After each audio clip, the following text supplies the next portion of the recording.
behalf of the entire city of Trinidad City Council, we hereby proclaim April 22nd, 2022 as Arbor Day in the city of Trinidad and urge all citizens to plant and care for trees to gladden the heart and promote the well-being of this and future generations, and further urge citizens to participate in local Arbor Day activities. In witness whereof, I have hereunto set my and caused the seal of the city to be affixed. Mayor Philip G. Rico, dated April the 19th, 2022.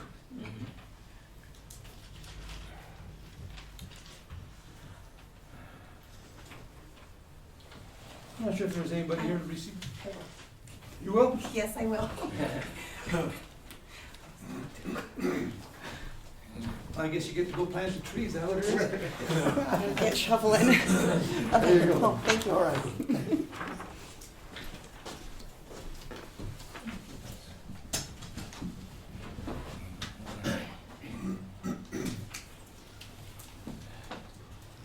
Approval of the agenda. Entertain a motion. So moved. Second. Call a vote. DeVoto, Yes. Griego, Yes. Ogletree, Yes. Shu, Yes. Thurman, Yes. Williamson, Yes. Rico. Yes.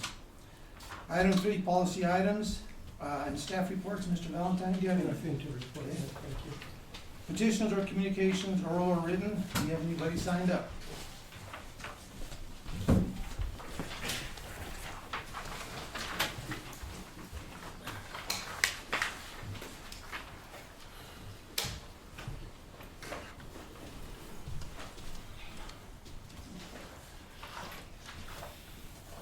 Okay, we have several people. Please be advised that you will be held to the 5-minute period. Mr. Downs, please let everybody know, because we have 2, 4, 6 people assigned up, so that's gonna take some time, so. First person we have on there is Mr. Carlos Lopez. Good evening, staff and council, mayor. Thanks for the time. Just want to let you know there's something that's going on in my mind, and I just want to kind of approach this subject because I think that we're at a tipping point, and well, we need to act as one and act thoughtful. And it's concerning how we're always losing our staff. We don't keep staff that are very qualified for the positions that they're always hired for in a long-term manner. They either quit or they're terminated much faster than when they're not from Trinidad versus when they are from Trinidad. Example, Louis Feinberg, he quit. Gabe England, he quit. Jonathan Taylor, he quit. Greg Sund, Mallory Pillard, and now Sky Tallman. And it's interesting that we have this culture where either people choose to leave us or they get terminated. We also lose individuals who are locals like Mr. Dean Duran, and no one mentions their departure to board members with whom he sits. And I take that personally because I was sitting on ARPA board with him and no one informed me for weeks that he left. I found out when I called his work phone that someone else was holding that position. That's challenging. Why do we have this culture that's going on here? And how do we appeal to qualified individuals who see this pattern? All right, because this is a pattern. This started before I was even in the position where you are, where we were starting to lose individuals. The feeling is that if you disagree with city staff or planning and zoning commissions or the city municipal codes, you will not be welcome here. And I feel that that's really unfortunate. The goals of good city development and public administration are to have options, right? Isn't that what we want? Just like for your kids, you want them to have options and opportunities. And you may not always like the options, but you should at least be heard and then vote in the appropriate forum when those options are coming to be. I've watched recent planning and zoning meetings, and you can feel the tension against Mr. Tallman. The last meeting, there were many references to his absence in a manner that I felt were very petty and spiteful. I don't think that is professional. I heard that Mr. Tallman tried to advocate for best practices like NACTO versus AASHTO. NACTO is the current standard for urban streets with a multimodal approach. And according to our 2017 comprehensive plan that I was lucky to be a part of, this is what we worked for. So following these guidelines seems appropriate, but yet that's not the case. Since the 2017 comprehensive plan emphasizes pedestrian traffic, this would be the model to use. Mr. Tallman also sat down for a meeting with Source Energy Analytic to hear about opportunities for renewable energy plant that also has an assembly plant aspect, which would create a lot of jobs for our individuals here in Trinidad for building batteries that are eco-friendly, quick charging, and a potential option for energy production during and after our contract with ARPA has dissolved? Was he terminated for using his zoning and city planning expertise to search out opportunities for Trinidad? Or was there something else in-house that you and I, the public, aren't aware of? And how do I know this? Because I was approached by Energy Source Analytics, because I am the sole ARPA board member at this point in time, unless something has changed, which I have not, again, been apprised of that information if there is a new member. I wasn't asked to be a part of that conversation. I was told that Mr. Valentine was quite capable of handling that with you all. So, am I going to be removed from hearing a pitch from ARPA board because I'm looking for other alternatives to save energy and electrical costs for the city of Trinidad? I don't know. But we will be short-staffed even greater now that our city manager is going to be departing us soon. So now we're going to be short not only the head chief, but also a director, which is very challenging for us when we're trying to do so many things in our community that are building up, and we've advocated for bringing people here. We pay Dana Crawford a consultant fee to advocate for Trinidad, and when we have brought people here, I don't always like what they're doing. And I think that's unfortunate since we asked for this. We asked for outside references, resources, and influences to come to Trinidad for something that we know that we love here. 1 minute. Thank you, sir. Sure. Yes, sir. So, I mean, I just don't want to make sure that we're not going to hire a public official that doesn't have a public administration master's degree that's going to be in charge of a $45 million plus annual budget. I want to make sure we have a proper person in that chair next. And we knew that Mr. Valentine was temporary. I mean, I remember those conversations. I was part of them. But I want to make sure now in the future going forward we have professionals that are educated for the jobs in which we're hired. City Council does not control the staff or other than the city manager and city attorney. Many people are starting to feel that council and the mayor do not have a strong leadership role and that they are directed solely by city staff. That they make decisions only on information placed before them and not based on their leadership agenda. So now is the time to direct management to reinstate Sky Tallman. I'm sure you've been told a reason that's probably very reasonable. I remember when I was there. There have not been anything in gross misconduct or if there's like sexual harassment, yeah, then okay, by all means. But if not, please don't. So I ask you to reinstate him because we don't want a wrongful termination suit on our hands right now, nor do we want the talks of recalls. We've had that in the past. We don't need them again. Thank you for your time.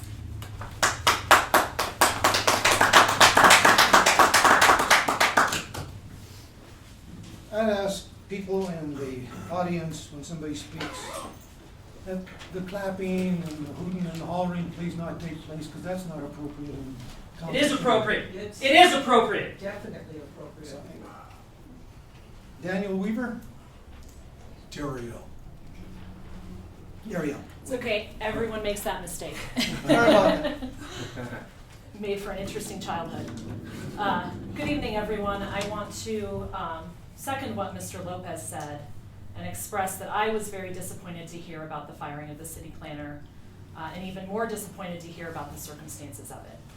It seems to me there's a certain number of people in this town, some of whom are in this room, who don't want things to change and don't want Trinidad to grow and progress. And it's upsetting to me that people prioritize maintaining their own power and influence over what is best for this community. Mr. Tallman was here for less than a year before he was cast out for daring to challenge the status quo, to express disagreement with certain policies, and taking simple meetings with companies who could help us grow. He was accused of disloyalty, of undercutting the city, of breaking the law, and of being dead-ass wrong in observing that the bureaucracy and red tape of the mural ordinance does discourage people from applying. And I will personally say that I agree with that assessment, and also the observation of the First Amendment issues with the content-based restrictions in the ordinance, and I am not the only one. It seems to me that every time the city hires a qualified, smart, and motivated person who wants to move this community forward, that person is run off before they can actually get anything done or make any actual difference by people who are invested for one reason or another from keeping Trinidad from progressing. So we have this string of people who get run off and nothing gets done because nobody's here long enough. We've seen it with outdoor dining, we've seen it with the mural ordinances, and now with some of the ideas and plans that Mr. Tallman was working on. The housing survey last fall and the advances in solar energy that Mr. Lopez referenced. If this city is ever going to progress, we have to retain good, qualified people long enough and trust them enough to let new ideas move forward. We can't just fire people because they criticize you and you take it personally. Sending nasty, unprofessional letters casting aspersions on someone's motivation and character is not conducive to a thriving community. Part of growth is listening to new ideas and respectful professional debate when you disagree. I urge the city to reinstate Mr. Tallman and let him continue to bring his ideas and goals for this city into the conversation. Thank you. Don Richardson.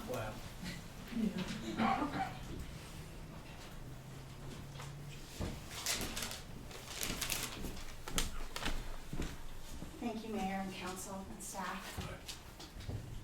The position of city planner is not one to be dismissed due to differences of opinion or because they bring ideas to the table that are new. I moved to Trinidad because I see it as ripe for creativity. 10 years ago, when I first got off the interstate and drove down Main Street, I saw a diamond in the rough with spectacular architecture weathered by generations of neglect and closed storefronts. I wondered then, as I do now, why Trinidad wasn't a destination instead of a pass-through. This town has many assets that need cultivating and tended to. Our community deserves to have safe, vibrant parks, good trails to help our neighbors stay healthy and enjoy this beautiful landscape. We deserve walkable streets filled with interesting shops and restaurants and a thriving industrial areas appropriately zoned that provide good jobs. A city planner brings the stakeholders together to move development forward. A city planner listens to old timers and new residents alike.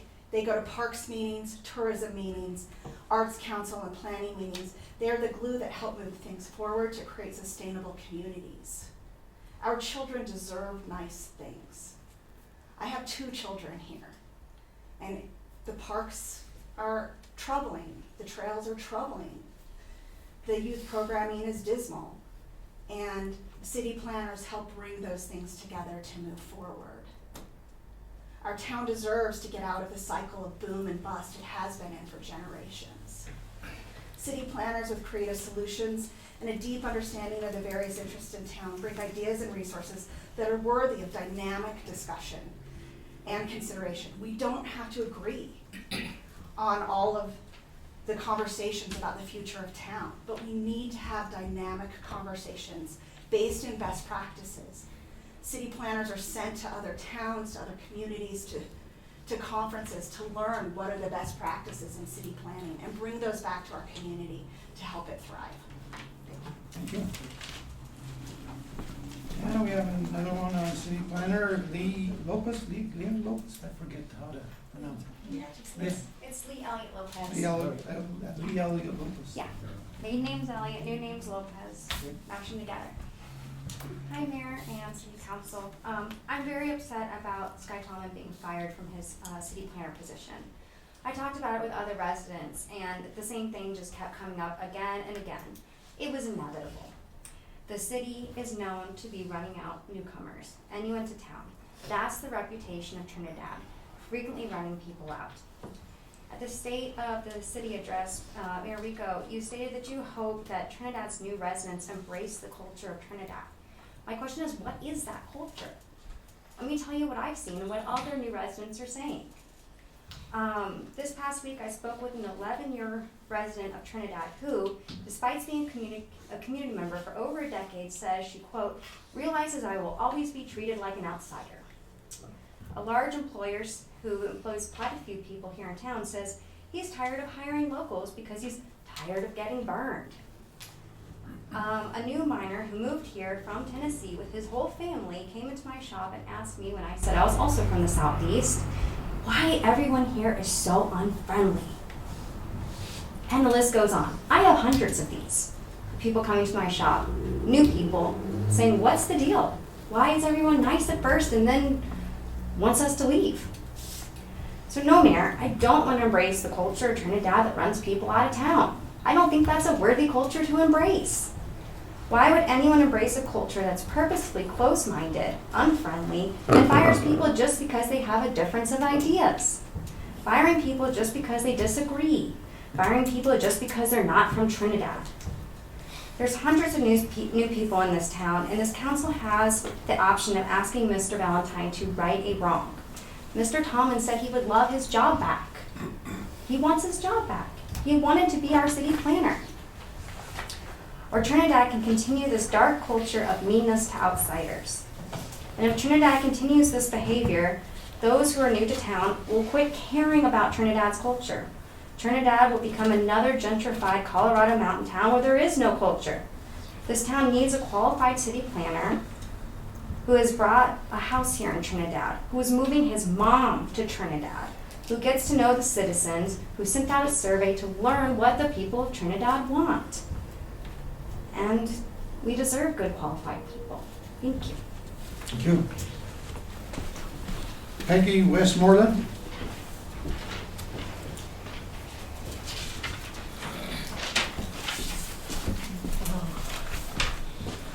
I'm sure you're tired of hearing it, but you're going to again, sorry. I'm not speaking on behalf of the Parks and Rec Board or any other Trinidad board. I'm not speaking on behalf of anybody who belongs to those boards. I'm speaking only as a community member. I am a respiratory therapist. I work at a hospital during this respiratory pandemic. I have been working 5 to 7 days and nights a week for the past year and a half. I'm tired. I'm tired of people dying. I'm tired of I'm tired of comforting the living because they aren't allowed in the room with the dying. I'm tired of the sick. I'm tired of the stupid that allows the sick to continue year after year. Which brings me to council tonight.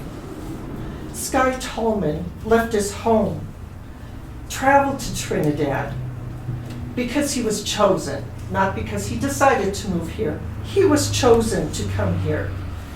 He may have been the only applicant, I don't know.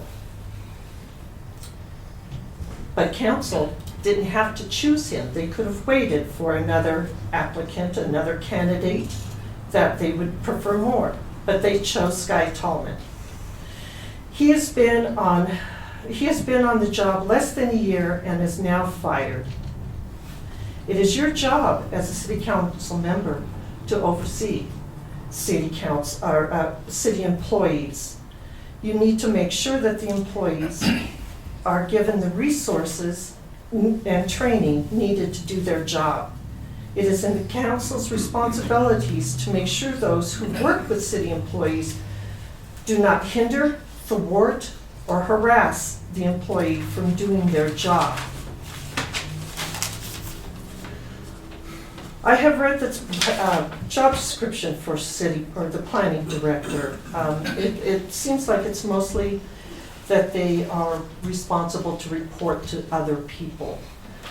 But what got me was underneath the title Culture, Values, and Competencies. Each employee is measured by the ability to adhere to the core value of pride, which is derived through purpose, responsibility, integrity, dependability, and excellence. I really challenge you to tell anybody or to point out an area where Sky has not met any of these. Of course, council can't give a reason for the termination. It's a private matter. But I've been dealing with the city council for 14 years. And just from that experience, I can only think of 2 reasons that he was fired. He did something absolutely hideous, unforgivable, or illegal. But after spending the 14 years in Trinidad and fighting with the city council, I think it's more the second reason. Sky Tallman stepped on the toes of a good old boy who suddenly got the vapors and came running to council and decided that he must go.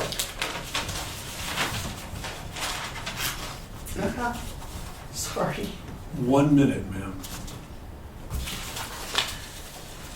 Because it certainly can't be that council won't do their own job and see to it that Sky has a proper guidance through the common trials and tribulations of any new job. I am tired. I am tired of a lazy council. I am tired of the backstabbing and bullying at the city. I am tired of seeing good, hard-working people getting the boot while those who steal the ideas and work of others get a grand farewell and a fabulous recommendation. Mostly, I'm tired of the stupid. Thank you. It's untypical that I say anything, but I'm going to say something very minor here. And there's a couple of references here that a couple of people addressed. One is that terminations are under the purview of our city manager. Our city manager takes the time to hire people. He takes the time to try to get these people trained, but he also oversees their work. So if Mr. Valentine saw something and continued to see something that in this particular case happened, that was under his purview to terminate Mr. Sky Tallman or any employee, whether they're here 6 months, 6 years, or 30 years. So that is a personnel matter that we as city council cannot comment on. And at this point in time, I'm not going to say anything, but I will have more to say when it comes up under council reports at the end of the meeting. So if you guys want to stick around, you'll hear what I have to say. This time, Mr. Pat Howell. First time, hello everybody, good evening. First time I came here to visit, and it had to do with communication. And I'm back again because I think most of these things have to do with communication. Really appreciate what Tom does in shooting the videos to all the different meetings, whether it's work session, council meetings, planning, zoning commissions. And I think if any of you would take the time and watch some of those meetings, you would find that I think it's easy to see that Sky was not communicated with well. I think it's easy to see that he was bullied and demeaned in his position. I think if you look at the 2017 comprehensive plan that a lot of great minds put a lot of time into, that was great work. It's 2017, we're at 2022. We get somebody in that quite frankly is moving the ball forward in that regard. And I don't believe you guys are privy to what's going on in organizations that fall under you. Certainly, Mr. Mayor, the town manager hires and fires. But I've had the displeasure of seeing some of the memos, emails, correspondence, and even outright discussions that have gone on in his work environment. And quite frankly, I don't think any of you would like that communication. Certainly, I don't believe any of you would write your name to the bottom of some of the communications that many folks are doing. And it's interesting in the 7 years that I've been here that almost everything that happens where somebody's moving against what it looks like has been going on for a while, they're boxed out, or there ends up being legal matters. And then it ends up being they can't talk to anybody because now it's a legal matter. Or you can't talk to anybody because we don't have any privy over that. That has to do with someone else. And so I want to invite you again, go back and go to Channel 71, and I want you to look at even the last Planning, Zoning, and Variance meeting. I don't believe you'll be pleased and proud at that meeting. It was unprofessional. I had gone, I told you guys, I'm still trying to find a spot here to maybe help serve in our community and box out pretty much everywhere I go. But I think if you were to look at that, you'd see the disrespect of somebody that was a director in this organization. It is easy to see that no one that was his superior ever talked to anybody on that board and let them know that we have a 2017 comprehensive plan. He is following that out. Map some of the things that he was doing with that 2017 comprehensive plan, and you will find that it overlays beautifully Were the ideas the same? No, but the ideas of 2017 weren't the same ideas of 2015 or 2010 or 1890. Things have changed. And it doesn't seem like when somebody comes in this town and wants to have some positive effect, it doesn't seem like they get the same doorway opened as somebody that's been here for a period of time. And so I just will say, when you get a chance, go look at some of those meetings. I do not believe you're going to be pleased. And if you do have access to some of the correspondence that comes from the representatives of this community to staff and to people in town, citizens, I do not believe you're going to like that level of correspondence. It is not professional, and it does not speak well for this body or for the community that many of us are a party to. And so communication needs to get better. We live in a time where communication is easier than ever before. We're over-communicated with. Too many ways to communicate. Too many ways to get your message out. And we don't seem to do it very well. We have a website that's very hard to navigate still, very hard to find information to. And again, we have meetings that fall underneath your auspices that you can go look at because they're recorded. I imagine the city pays for them. Thanks, Les. Thank you. And they're not doing an incredibly good job. You can even see the folks are being boxed out. And there's a group of people that if you come to them with what they want to have done, it's approved. And if you come with them to anything that's new, it's not approved. So I invite you to look at that stuff and then communicate better. I think every time I come here, there's somebody saying, I didn't know about that. I should have known about that. Nobody's talking to me. We're too small a city for that. Thank you very much for your time. Thank you. Scott Zeachus?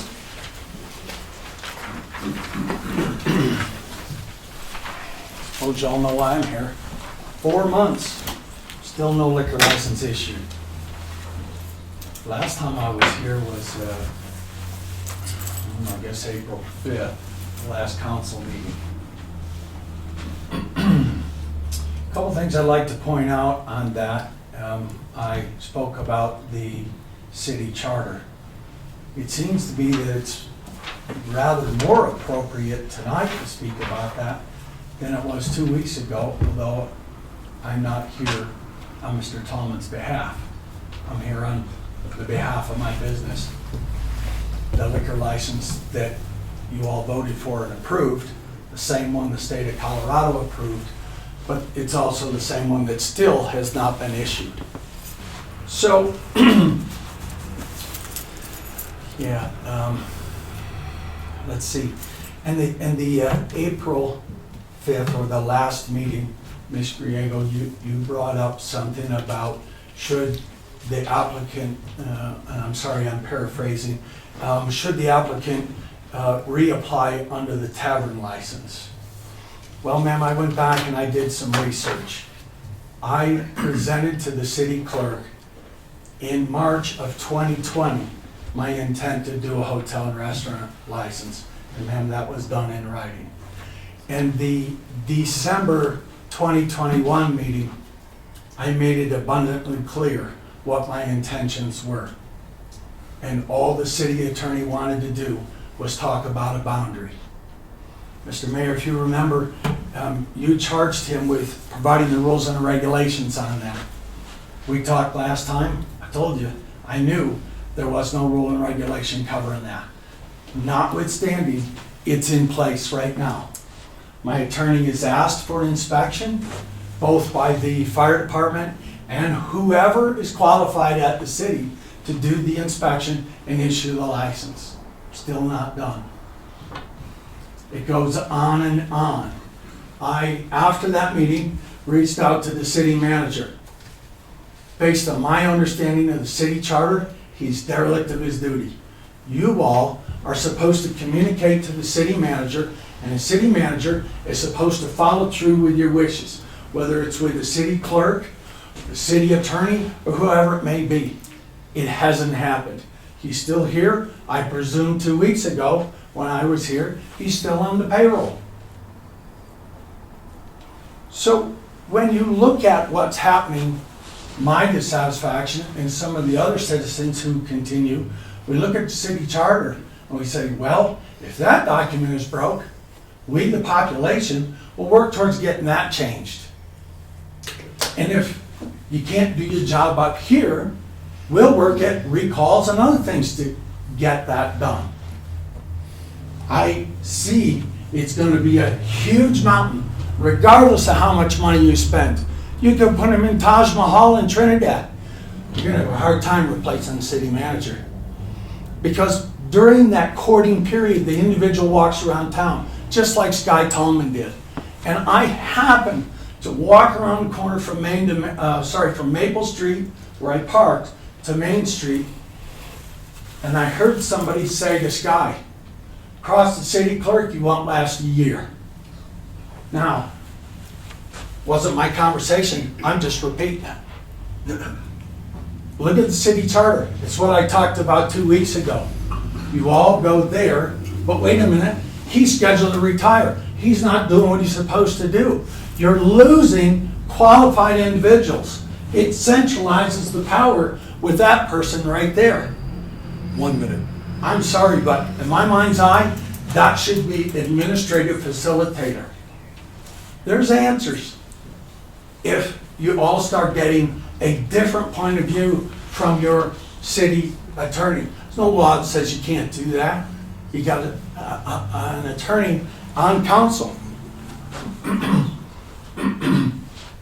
Another thing you could do with regard to the liquor license, like some other communities in Colorado do, is they appoint a 5-person liquor board and they issue the license.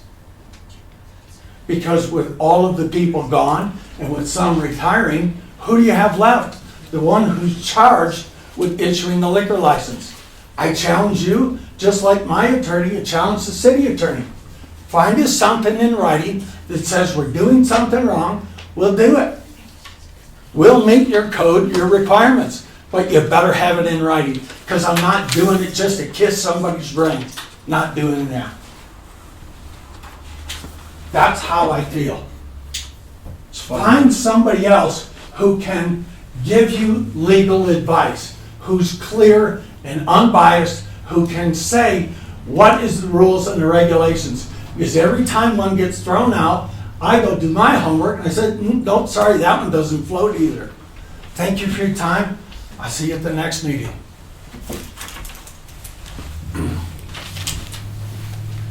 On to item 5, consent agenda approval. Approval of the regular meeting minutes of April the 5th, 2022. Item B, appointment of Danielle Rollo to the Planning, Zoning, and Variance Commission. Ms. Rollo, I'm not sure if you're here or if you're online with us. She may not be. Appointment of Paloma Nishenko to the Arts and Culture Advisory Commission. Paloma, are you here?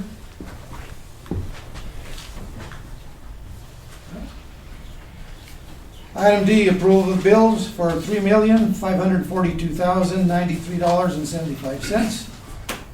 Approval of the payroll, April the 16th, 2022 through April the 29th, 2022, in the amount of $419,635.61. I'll entertain a motion. So moved. Second. Second.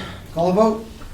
Demono, Yes. Griego, Yes. Ogletree, Yes. Shu, Yes. Thurman, Williamson, Yes. Rico. Yes.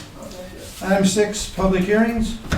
6A, beer and wine liquor license. Application filed by Hollywood Bar and Cafe LLC at 1133 North Linden Avenue. Mr. John Banning is applying for the license. Hearing is now open. Mr. Banning, are you here? Please come forward.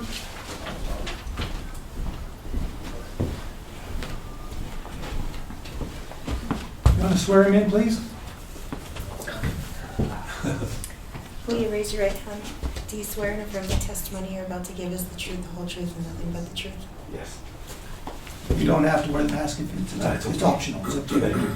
Mr. Downs. Thank you, Mayor, council members. Good evening, sir. You are Mr. Banning? Yes, sir. Okay, and you are, I believe, the 100% owner of the Applicant LLC, that is the Hollywood Bar and Cafe LLC, is that correct? Yes, sir. And doing business as the Hollywood Bar and Cafe? Yes, sir. Okay, thank you. Mr. Banning, and the premises we're talking about is at 1133 North Linden Avenue in Trinidad, is that right? Yeah.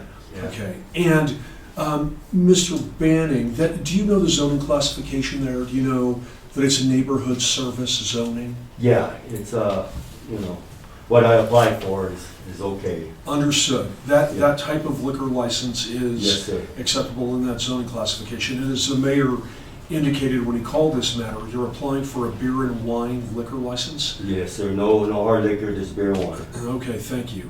And you, sir, I know I asked this, but I want this to be clear.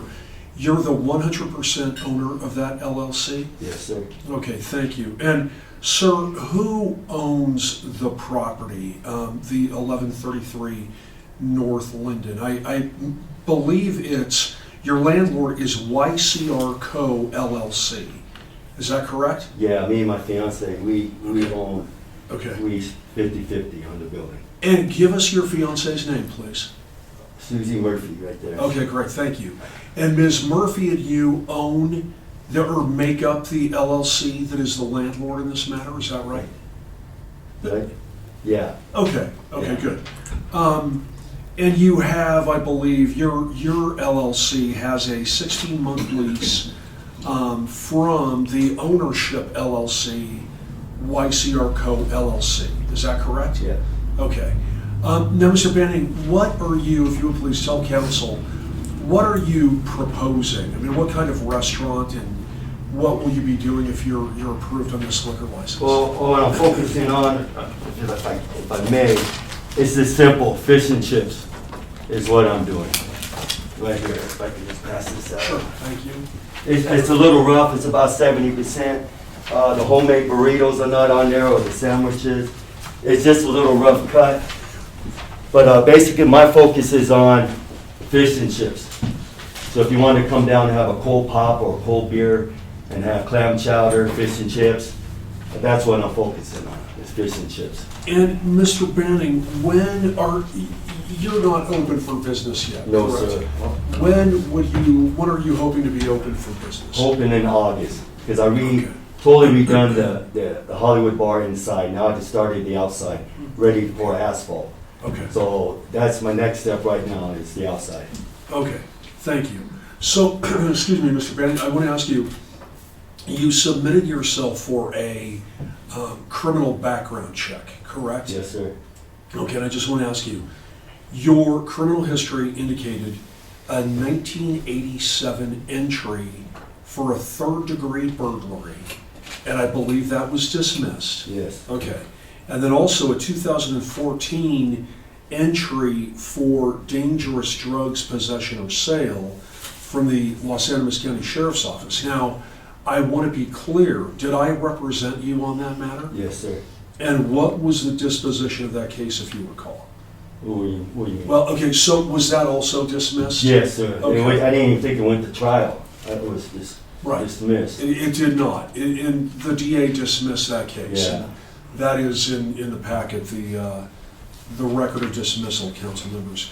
And Mr. Banning, I believe you circulated the petition with respect to this, is that correct? Yeah. Yes, And sir. you circulated the petition and got a number of signatures, is that correct? Yes, sir. And the petition, I believe you had 42 signatures, 35 of which qualify, and 100% are in favor of your liquor application. Is that your understanding? Yeah, yes, Okay. yes, sir. And Mr. Banning, if you're approved, how many employees would you be having at your restaurant and serving alcohol? Have you decided? Well, I'm gonna try to keep the overhead down as much as I can, but I'm hoping to have myself as an employee, 3 or 4 Okay. around there. Okay. Are you familiar with TIPS training? Yeah, Okay. and in somewhat way, I mean, it depends what state you're talking about, Colorado, yeah. Okay.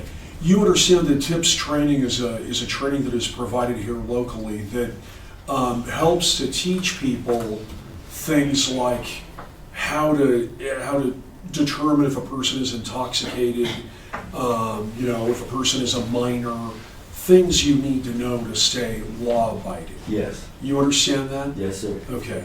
And council likes it if applicants in your position will represent that they, like you, the applicant, as well as any employees you may have, if you'll agree that they'll all be TIPS trained. Oh, yeah, Okay. yes, definitely. Okay, so local training Right. and so will you represent that you'll have yourself and any Yes, employees sir. TIPS trained? I'll Okay. get paid for everyone that works for me to Okay. go to that class. Because, Mr. Banning, you understand, sir, if there's a violation of the local or state liquor code, one of the options is you lose your liquor license. Yes, I'm aware of that. Thank you. Okay. Yeah, So you understand, you can't violate the liquor code of the city of Trinidad or the state of Colorado. yes. Okay. And Mr. Banning, I want to ask you, sir, are you familiar, I'm not going to quiz you on either, but are you familiar with the Trinidad liquor code or the state liquor code? I've worked in bars, and, Okay. I mean, I know pretty much the law of it. Okay. And you will want to make sure you know, from our perspective, especially the local liquor code, the state liquor code as well, before, you have a liquor license, if you're approved by city council. Yes, sir. Okay, thank you. And you understand also, sir, that if you are, well, even until you get your license, but if you are approved, you have an ongoing obligation to cooperate with all city officials. You understand that, right? Yes, sir. Like fire chief, Yes. police chief, city manager, city clerk's office, city attorney. You need to agree to continue to cooperate with us if there's any matter of concern to any one of us. Yes, sir. You agree that you will do that? Yes. Okay. And sir, have you reviewed your application before you submitted it? Did you review the application? Yeah, I want Okay. to know. And it's accurate and Yes, sir. complete? Okay. Oh, yeah. So, Mr. Banning, before I turn it over to City Council, is there anything you would like to say? Anything that you were wanting to tell them? Yeah, I'm actually cleaning up Linden is what I'm doing. I'm going to bring revenue into this town. And the inside, I brought the original floor back. It was built in 1900. And it's beautiful inside. It took me over 2 years. Now I just started the outside. So when you go over that freeways, one of the first things you see is the historic Hollywood bar built in 1900. So I just started, I'm getting ready to asphalt it. It's all been prepped. So actually what I'm doing is, once it's done, it's gonna look gorgeous.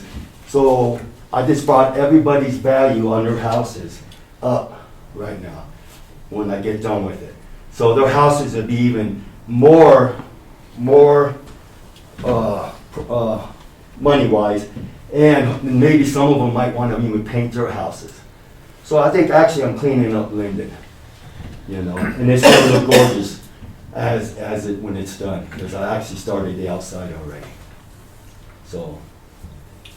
Thank you. Mayor, council members, I don't have any further questions. John, you are your own general contractor. I've seen your work, and you showed me pictures of the inside establishment over the last 12, 16 months, and it looks really nice. Thank you. So Thank you. keep up the good work. Thank you. I have no questions. I just will tell you, Mr. Banning and his fiancée live a block away from me. And I can attest to his culinary skills because that smell comes right up to my house. So, Thank you. good luck, Thank John. you. Thank you. Yeah, John, the same for me. Good luck. Thank you. Thank you, sir. It's set up nice. I'm sure that'll really be an asset. It'd be good for Trinidad. It will Yes. look nice on Thank the you. highway. Thank you. I just was a little unclear. Are you not planning to sell any alcohol until you open with the food part of it, or I just was not clear. Well, I'm hoping to on that. open in August, and I'm hoping to do everything in August, serve beer and wine and food at the same time. So you don't have a plan to serve beer? and No, wine ma'am, for I'm a going minute?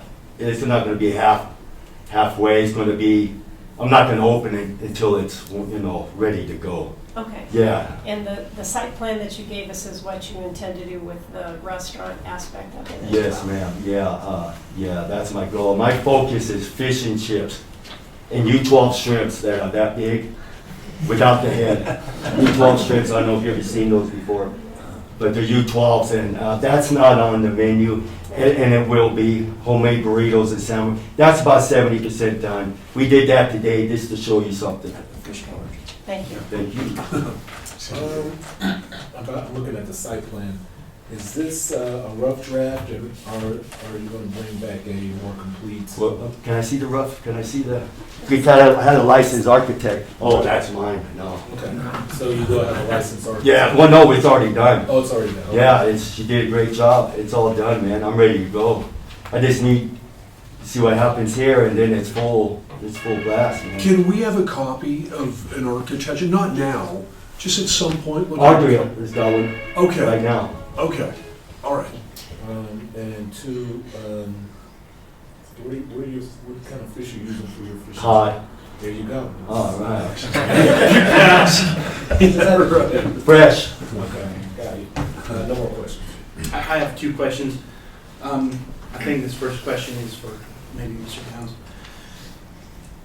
I'm not sure if it's possible, but or pertains to the liquor license, but while he's here, is there any way we can compel him to reveal the secret ingredients to the fish? Absolutely. Absolutely. Totally appropriate. Maybe sometime. On a serious note, and this is more for to be on the record, Mr. Downs, the criminal background check, what was revealed there, that does not interfere with of good moral character to have the license issued. Is that correct? That is correct. Since both entries resulted in dismissals, it does not in any way reflect like that he's not of good moral character. Okay. I have no further questions. I'm looking forward to it, and I think that will be a vast improvement for the area. Oh, no, and I appreciate that very much. And I got, just to say real quick, I got 16 guitars hanging, and it's kind of like a hard rock cafe. I got a full skeleton that greets you and talks to you as you walk in. Choo-choo train that goes around. Parrots that talk, fish, when you use the bathroom, these fish talk to you while they're in the net. It's really fun. It's going to be really fun for us. It's one of a kind. I've been spending a little over 2 years on it and a lot of money on it. And I hope you guys approve it because it'd be great for Trinidad. And there ain't really no place really go have a good dinner. I mean, there's a few places, but I've been under 3 chefs. I've been cooking in restaurants since I was 18. And she could smell my food. I barbecue in the snow. I love barbecuing outside. It's a hobby of mine. Just wanted to say that. One thing, kind of an answer to the time frame, in 2014, I think we kind of go on, Mr. Downs, this is kind of a statute of limitations that as long as they maintain the good moral character within 6 years, we usually don't.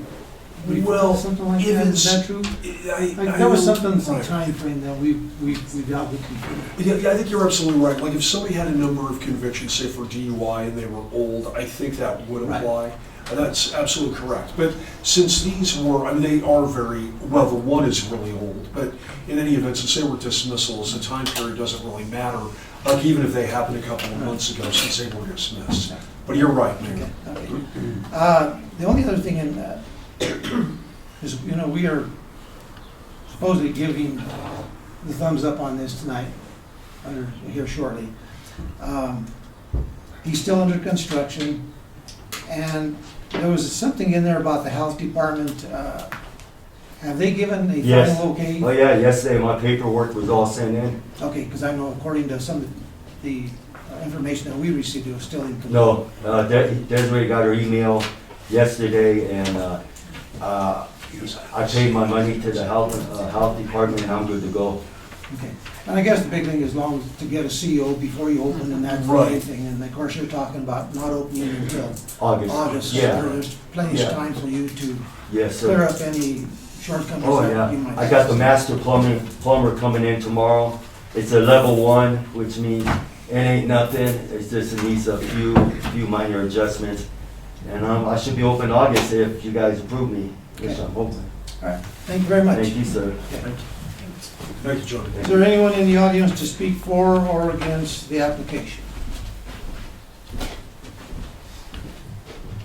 Hearing none, Hearing is now closed.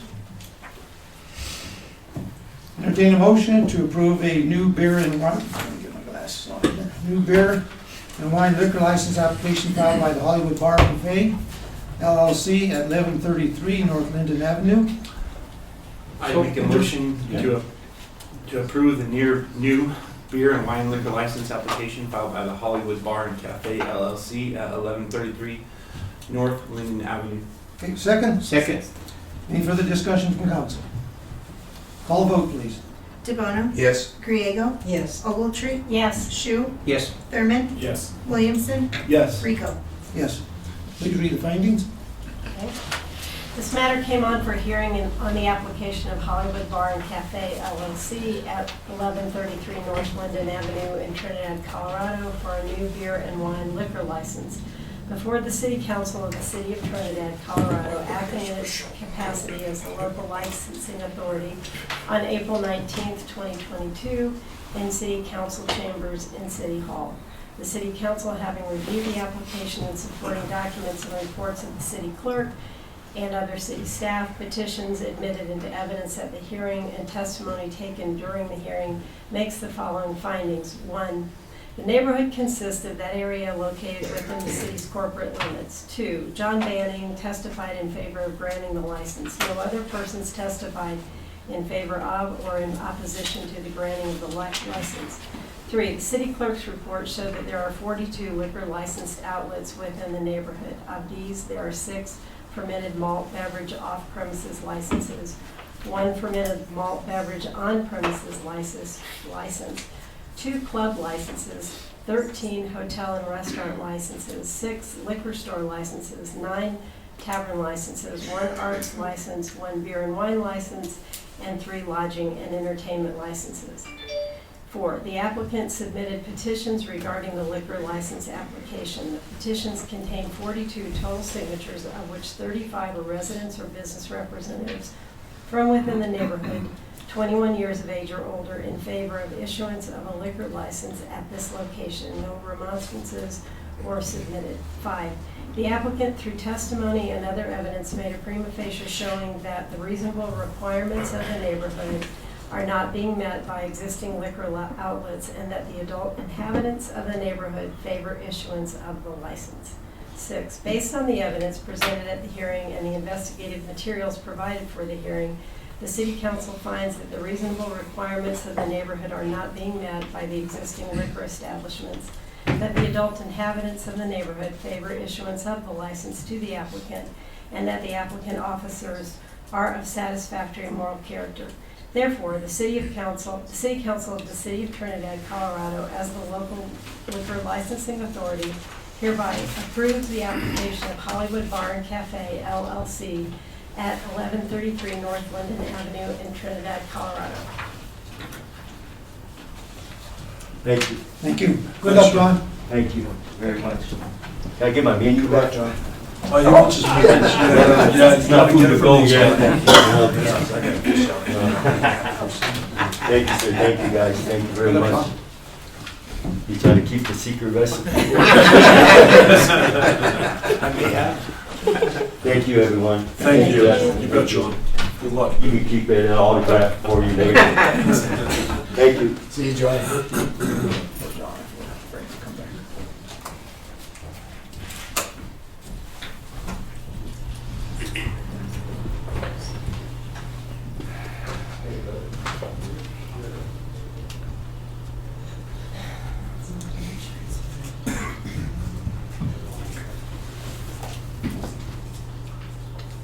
Let's all just look at each other during this quiet period. They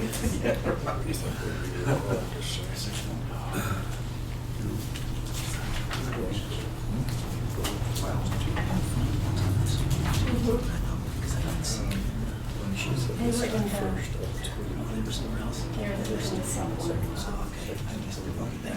Thanks for getting that. You're on it, that's good. That's right. On to item 6B, new retail marijuana product manufacturing facility application filed by Extol Processing Incorporated at 3019 Topo Drive, Unit 2. Joshua Bleen, our representative, would you please Yes, come sir. forward? Good evening. I'm going to swear him in. Is there anybody else that's going to testify that needs to be sworn in? Yeah, Chase Kintz. Okay. Please come forward. Do you swear to affirm the testimony you're about to give us the truth, the whole truth, and nothing but the truth? Yes. Thank you. May I, Turn Mayor? it over to Mr. Downs. Okay, thank you, thank you. Good evening, gentlemen. Good evening. Mr. Josh Blaine, Mr. Chase Kintz. Yep. Okay, gentlemen, thank you.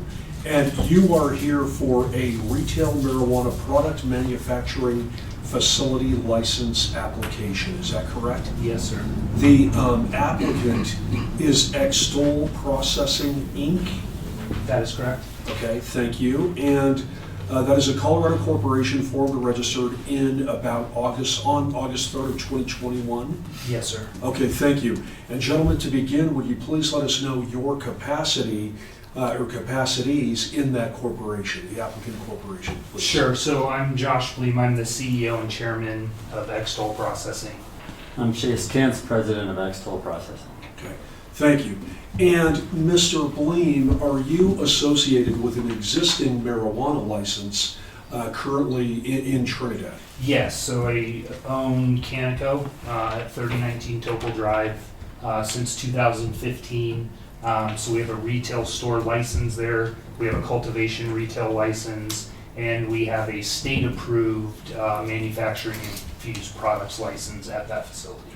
And I was going to mention the address is 3019, as you just said, Topol Drive, Unit 2, and I also have, I believe in the lease, also Unit C. I saw Unit 2, and it's just Unit 2? Okay, all right, great, thank you.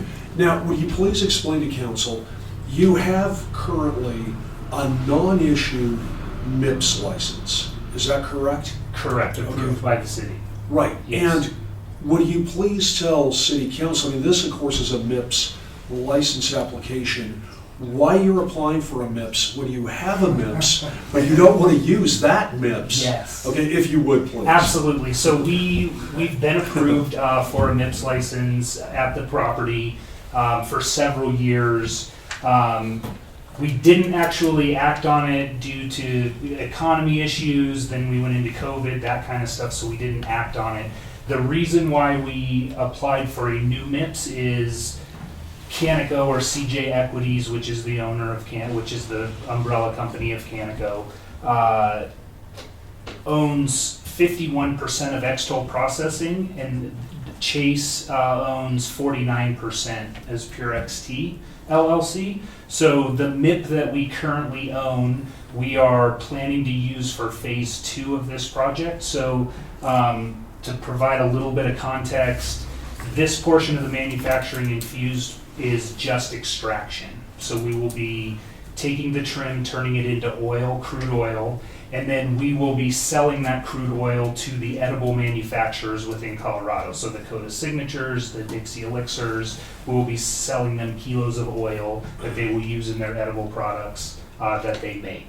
That's phase 1. Phase 2 is utilizing the other MIPS license to manufacture our own product line.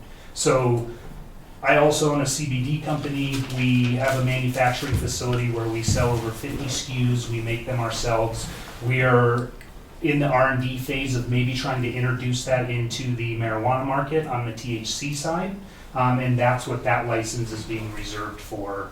And then we keep all of our marijuana companies all separate entities for legal reasons. You know, Mr. Downs, for clarification. Yes, sir. We do have some people that have not been on council that long. Could you tell them what MIPS is? Sure, I would be happy to. So, since I'm doing this in a question and answer format, and you know a little bit more Yes, than I sir. do, Mr. Bleem, would you please tell council what a MIPS license is? Yeah, so there's several different licenses, but the ones that are pertinent to this conversation are the retail store, medical store, cultivation, and then infused products. So what you're doing is you're taking an oil and you're infusing it into products. So you're manufacturing infused products is all that that means.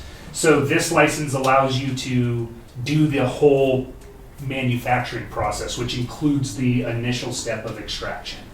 right? So we're using this just for the extraction piece, and then when we introduce the product line down the road, then that will be under its own license as well. And council may have questions of you also. I was totally being facetious when I said you knew a little bit more than me. Just that was, yeah, right.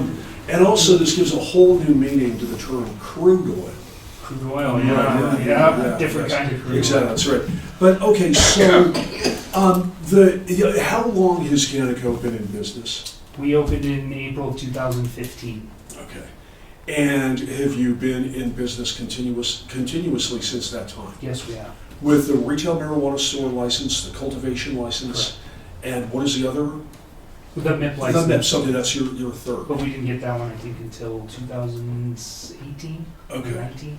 But again, it's been approved but never issued by the city, is that correct? Yes, sir. Okay.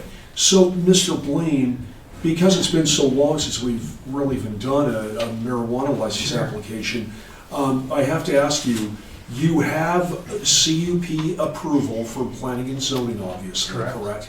And you were approved by planning and zoning on or around September of 2017. Does that sound right? You think it was earlier? Yeah, I mean, we had to have been approved in 2015 before we could operate. Okay. When we originally opened. I don't know if that is. I know there was a new CUP process that came about around that time, and like it we was were talking reissued, about. yeah. Okay, all right, great, thank you. And you understand that if you were approved, you have to continue to comply with the terms and conditions of your conditional use permit? Yes, sir. Okay. Mr. Blaine, and I'm sorry, I don't mean to ignore you. No, you're fine. You're doing a good job. Okay. Why?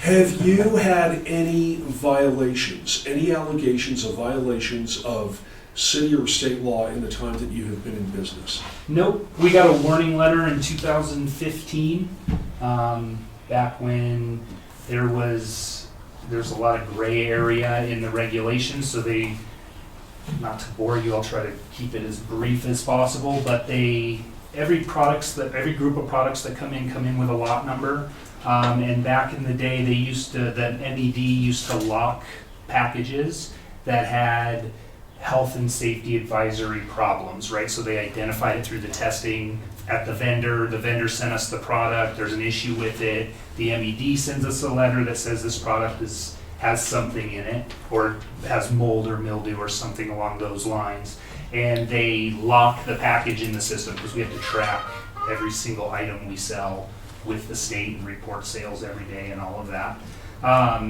And so they locked the package. I was able to determine exactly which individual items in that package were damaged or had mold or whatever the case was. I don't remember exactly what it was back then. So I removed those products from the group and I quarantined them, and then I put the remaining ones that were fine into a new package, and then I sold those. And apparently we weren't, once they lock the package, it doesn't matter even if there's good product in it that's not infected for whatever reason, that we're never allowed to sell that product either, which as a business owner, as being in retail my whole life, it didn't make sense to me why you would not be allowed to sell legitimately good product, even though a couple bad apples were in the bunch. So that was a warning letter. There wasn't actually a violation, we just got a warning for that, but that's it. Sorry for the long-winded response on that. And for the record, the landlord of this premises is 3019 TD LLC, is that correct? Correct. And who makes up that LLC? So that LLC is made up of EGP Enterprises, which is myself, my wife Lynn Gleam, my father-in-law Doug Genova, and my mother-in-law Cindy Genova. The four of us make up EGP. We're about 63% owners of the property. And then Anita Comer and Gary Getman are the other two owners of the property. All right, thank you. Absolutely. And Mr. Bloom, I want to ask you, just so we're clear, on Excel Processing, Inc., I believe there are 5 members of the board of directors. Is that correct? Correct. Okay. And I know there are a number of people who own an equity interest in that corporation, some real minority, like kind of small Very small, yeah. amounts, Yeah. but 5 members of the board of directors, is that correct? That's correct. Okay, and I want to ask you, and I know, Mr. Kintz, and I'm sorry, I'm going into the background checks now. Sir, you have, I believe, in your criminal history, a DUI from 2008, is that That's correct? correct. Okay, and you completed that and that is all done, okay. And so we're clear, we have on the board of directors, we have yourself, Mr. Blaine, and not Mr. Kintz. Will you tell us who the 5 directors are, please? Stephen Fiorenzi. Yeah, so myself, chairman, Chase is the president on the board of directors. Okay, I'm sorry. Cynthia is the VP secretary and treasurer. Matt is the chief operating officer, and then Steve Fiorenzi is a director. Matt Morgan. Matt Morgan. Okay, Yeah, sorry. and the reason I ask for that is simply because Mr. Fiorenzi also has a DUI from 2013. But, Okay. but so those are the 5 members of the board of directors, is that correct? Correct. Okay, I want to ask you, Mr. Blaine, you have already been given conditional approval by the state of Colorado for this proposed Mips license? Yes, sir. Okay, thank you. If you are approved in this license application, when do you want to start utilizing this license? We'd like to get started on the 1st of May, if Okay. possible, first week of May. And I guess I want to just make sure we're clear. This proposal is you would have an area within your existing facility where you would do the extraction. Is that correct? Yeah, so I don't know if you're looking at the floor plans, but we basically carved out and licensed 2,000 square feet of the back of the facility and turned that into extol processing. Okay. And you would treat that as a completely separate kind of entity, is that correct? It's its own entity, yes. Okay, Yes. right. And that license and what it did would be completely separate? Correct. Okay. You, sir, obviously you have a knowledge of the local and state marijuana codes. You've submitted a floor plan, you have a camera system and security plan, correct? Correct. Site development plan? Correct. Operating agreement? Correct. Okay, and you understand that you are completely responsible for everything to do with this license if you are approved. You understand that? Yes, sir. Okay. If you let your license lapse, if you're given this, Sure. you can't sell without a license. Got it. You have a violation, you could be revoked. Yes, sir. Okay. And you agree, sir, to comply with all city officials and the police chief, fire chief, everyone from the city of Trinidad in an ongoing fashion if you are approved? Yes, sir. Okay. And I know I used to ask these questions a long time ago, but in times of water austerity, electrical shortages, you understand your business may be the first to be cut off. Yes, I Okay. do understand that. Okay. Anything else you want to tell council? Anything you want them to know? No, thank you for your time. Thank you for your consideration. I think another part of this and why it's happening right now is we are trying to insulate our entire business, Canico included, from the market share loss that we're about to take from New Mexico.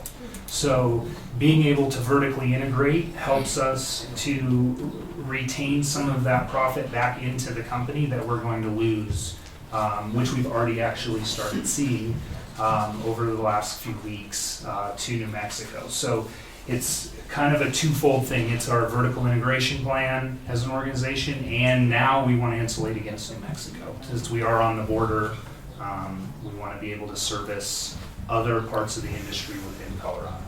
So. Okay. Mayor, no further questions. Mr. DeBona?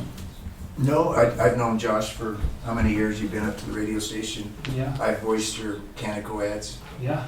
And no, nothing else. I have a question. How many plants, it says you're manufacturing kilos of the marijuana oil? Yeah. How many plants does it take? Because it seems like it's huge. So our initial capacity will be about 25%, and we'll be producing about 3 kilos a week, and that's 70 pounds. So that's no stock, that's trimmed all the way down to just buds and leaf, so 70 pounds. Okay. And that's a real rough there's mathematical Yeah, there's so many equation variables in goes that, into the that. potency of it and moisture content and all those things, but that's a good average. I kind of came on council when the initial licenses were issued. I was on the slack time, so I didn't get to hear some of the information that you gave me today, but it's really interesting how integrated and how complicated this system is, not only the processing of the product, it's the layers of management that has to do with it. But I think it's really wise that you're doing this, and I thank you for doing this, because for those of you that don't know out there, Trinidad has reaped large benefits from the marijuana industry, and I really appreciate the fact that you're trying to guard our income here. Thank you. Thank you. Yeah, no questions, just good luck and get Thank you. going. I don't have any questions. I do want to comment that I've had the privilege of taking a tour of your facility in the past, and it's just an amazingly well done and professional facility, and it really, I think you all are the example of what I like to see in the marijuana industry here. And I'm glad, like Councilwoman Grego said, that you're flexing and thinking things through. I think that industry's going to have to do that, and I appreciate it. Thank you. So Doug and Cindy, your parents? My wife's parents. Yeah, I know Doug and Cindy. I think I've met your wife too. Yeah.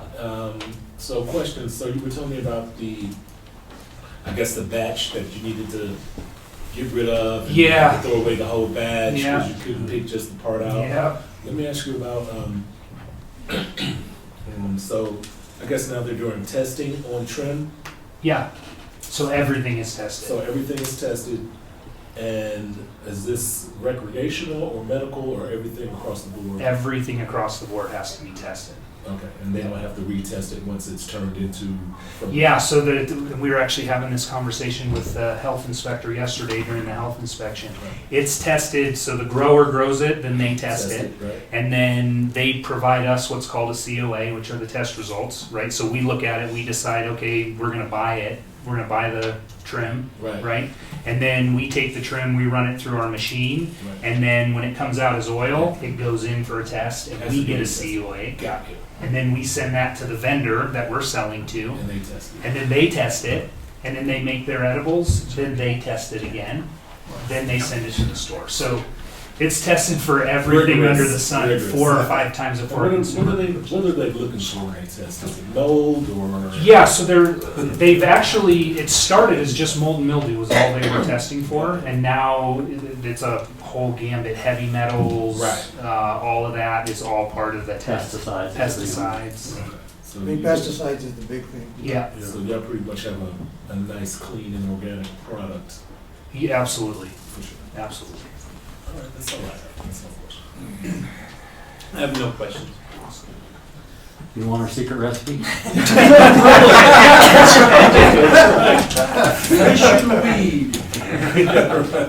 There's one secret ingredient. I guess that one. Yeah. Mr. Bill, you mentioned that you've seen a little bit of loss of revenue in the last couple of weeks.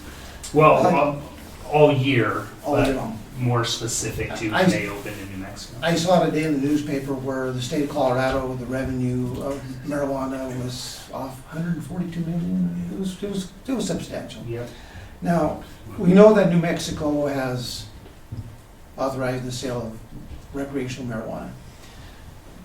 Have you put a number as to what you figure you may lose? Yes, we did kind of do a pro forma on what market share we thought we were going to lose. And right now, it's looking at between 10 and 15% currently, but that's right now. So as infrastructure improves in New Mexico, they get more cultivators, more manufacturers. They can find ways to drive down their price. I think that number is going to go up, maybe even to 20, 25%.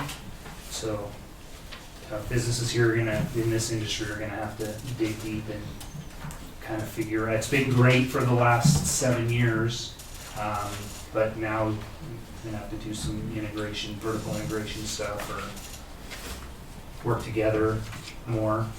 You know, I look at it a little bit differently than that, and I hope that I'm right. Because you know, it's just like whenever somebody buys a new car, everybody wants to buy that car. So I think some of the loss may be temporary. Two other things. One is Colorado is known for its recreation. I was noticing today, I went through town, there were still a lot of cars coming out of Texas. So I think that this may just be a temporary thing. Like I said, I'm hoping that's what it is. Right. So I'm the optimist, I guess, in this particular case. I hope you're right too. The other thing is, I just do the math, and the math Yeah. is not The other optimistic. thing, the other thing that I look at is water. Yep.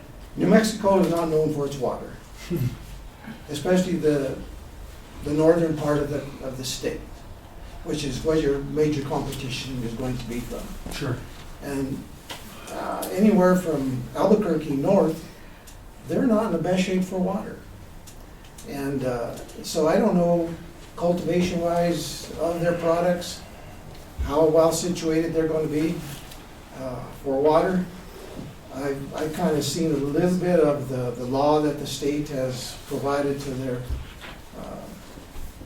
anybody who wants to put a business. It doesn't seem to be very well put together from what I've seen. There's some holes in it that it's kind of nuts. Like I said, I'm just kind of, I guess, the eternal optimist here is that I could see a loss, I could see a temporary loss, but I think the biggest thing is people are going to be looking for recreation. Right. They're coming to Colorado Right. from Texas. They're coming to Colorado from Kansas. They're coming to Colorado from other parts of the country. So I think that, you know, so like I said, I hope that doesn't think to be that you get past that 15% Yeah. loss. I hope you're right. But that remains to be seen. Absolutely. But it's just like everything else, you know, it took Colorado, took us time before we got our ducks in a row, and every now and then a new duck pops up. You're right. So Yeah. we just don't know what we're faced with as time comes up. But anyway, you know, those are the questions that I have. Thank you for the insight. Mayor, I'd like to, Sure. if the rest of the council sees fit, I'd like to avail ourselves of the executive session associated with this. Okay, we can do that, and we'll have to close out this portion of it, okay, first of all. So I can make a motion and see if it carries. I'm fine with that. Yeah, we'll do that on a bit, because I've got to finish out the public hearing. Okay, any other questions on the public hearing? None? Okay. Anybody here, you know, listening in or in-house want to speak for or against the application? Not? Hearing is closed. Going on to item 6A1, an executive session, it's a quasi-judicial deliberation. Entertain a motion to go into executive session. So moved. Second. Second. Call roll. DeBono, Yes. Griego, Yes. Ogletree, Yes. Shu, Yes. Thurman, Yes. Williamson, Yes. Rico. Yes. And we'll retire into chambers and have a seat, please. All right.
Can you acknowledge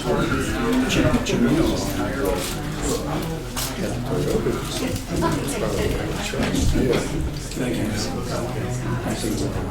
I appreciate it.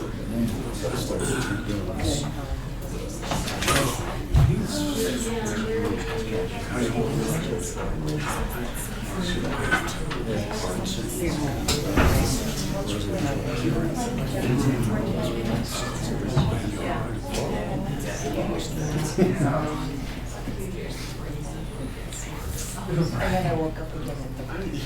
It was one of those things that kept us torn. 2.5 hours before I could get up. Pushing shit up good. I don't get it. It's one of the things it's always. No, it's not good for me, but I know. It's just I like to see some things. I want to take away In real time. I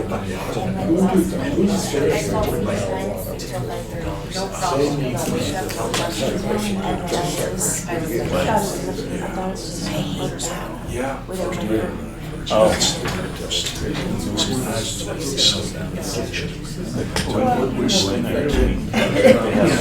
By the time I was in,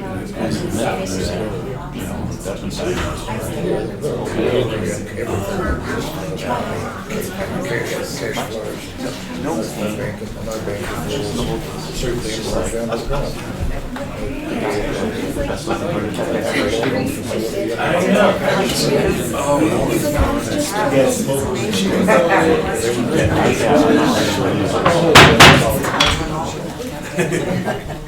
Time is now 7:32 and the executive session has been concluded. The participants in the executive session were Aaron Williamson. Name it thoroughly. Aaron Ogletree. Phil Rico, Frank Hugh, Karen Grego. Eli DeBona. Les Downs. Mike Valentine.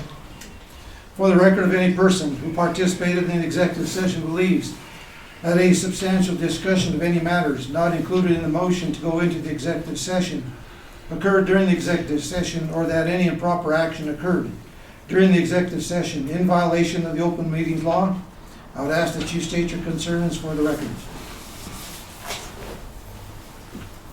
Seeing none, the next agenda item is motion for approval of item 9B, which is a new retail marijuana product manufacturing facility application filed by Extol Processing Incorporated at 3019 Topol Drive, Unit 2. Entertain a motion. So moved. Yes, we got first and a second. Any further discussion from council? Any discussion? Call vote, please.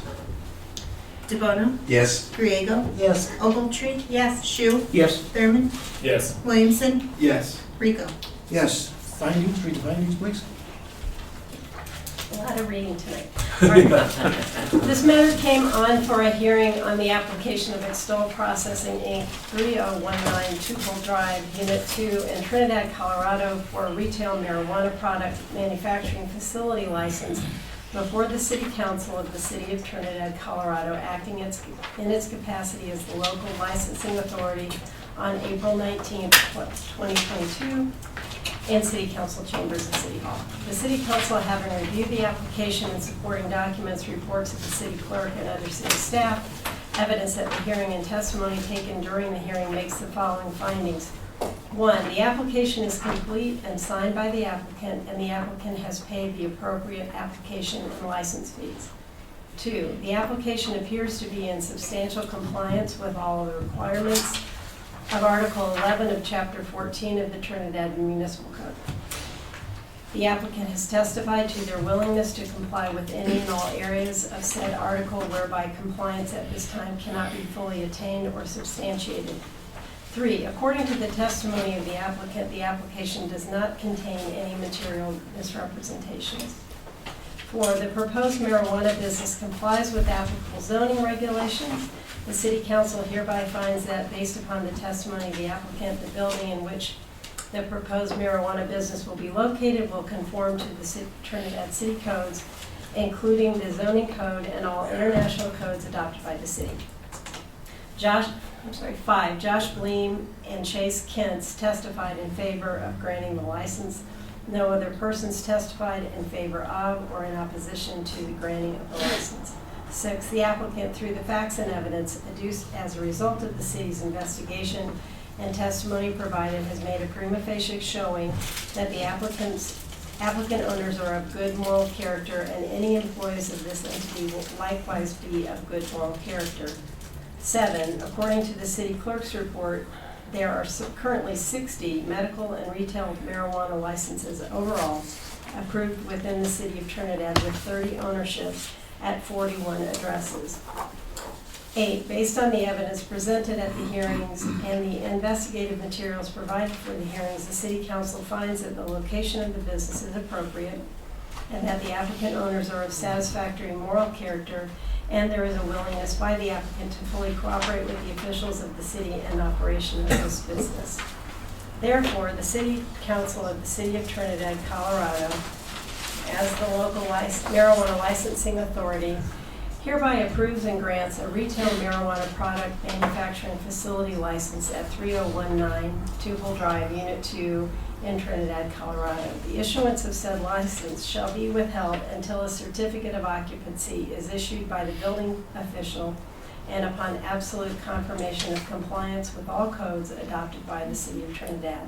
The licensee is not permitted to possess product in advance of the license being issued.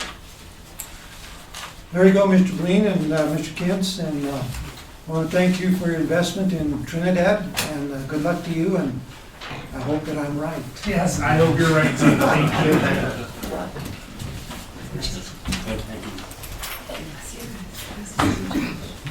On to item 7, unfinished business. 7A, first reading of an ordinance, amending Chapter 3, alcoholic beverages of the Code of Ordinance of the City of Trinidad regarding alcohol beverage festivals, and setting a hearing date for consideration of said ordinance to 6 p.m.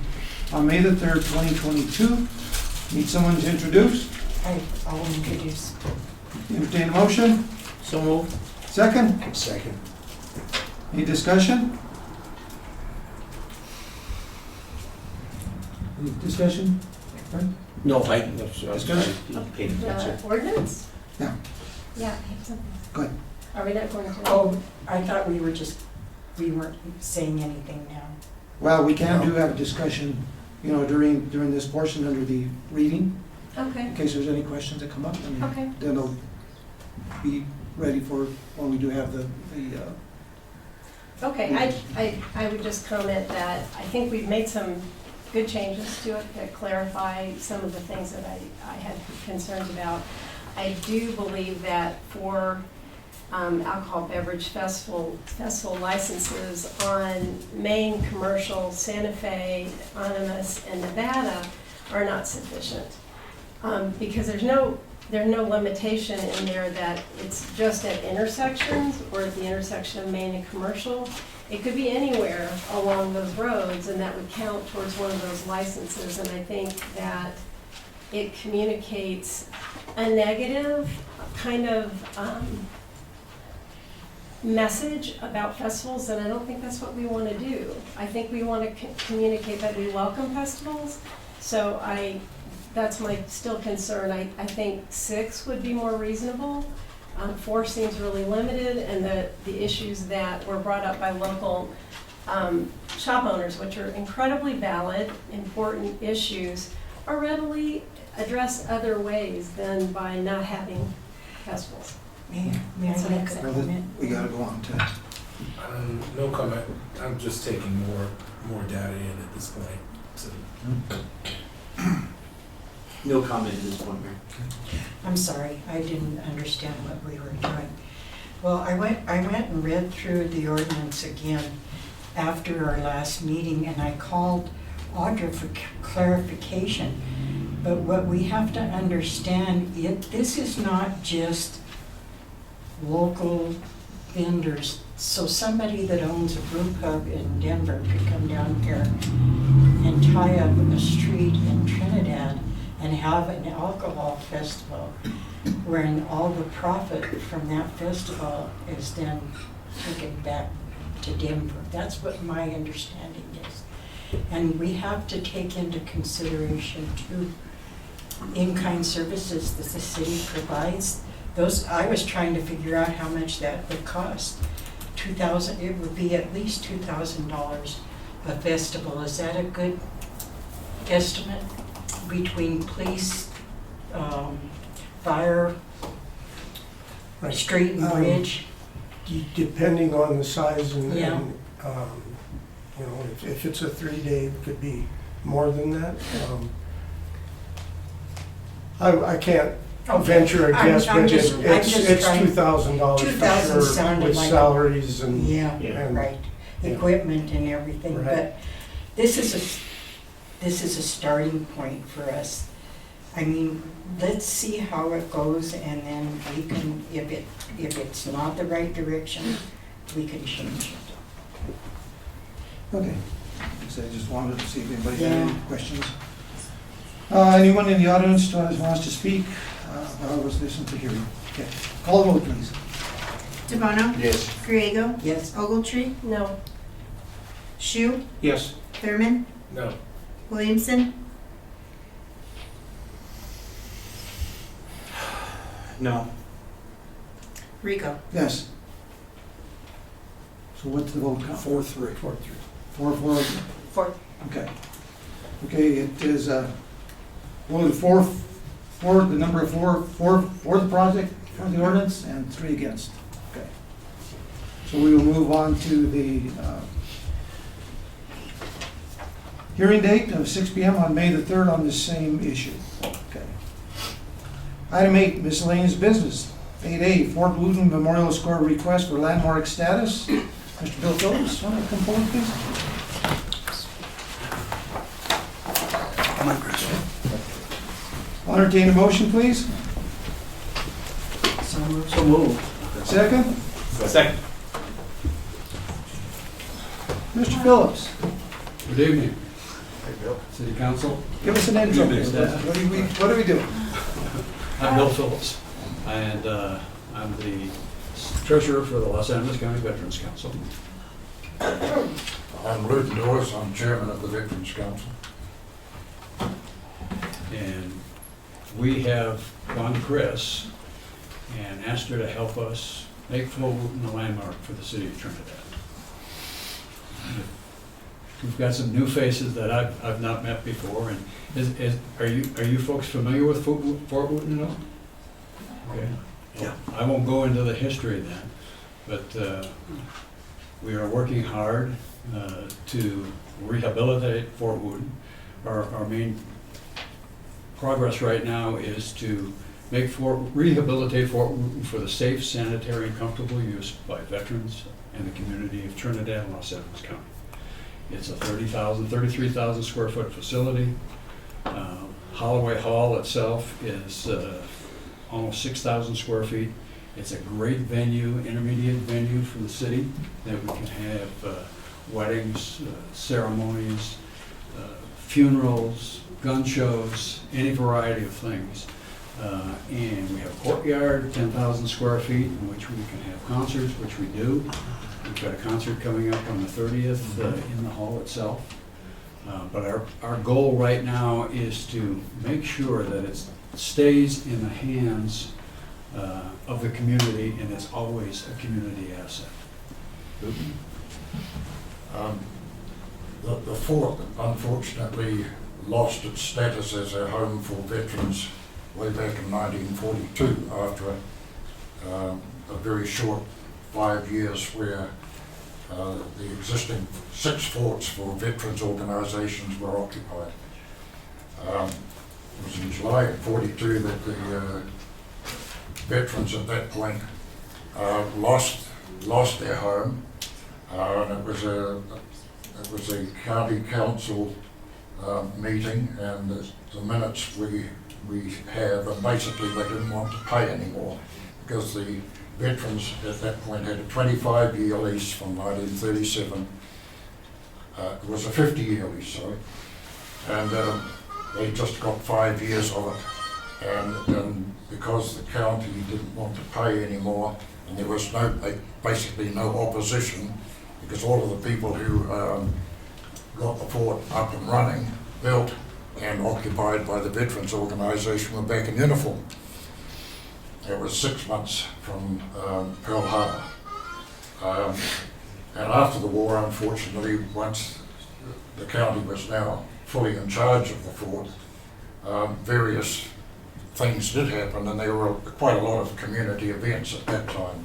There was a boxing club that was operating.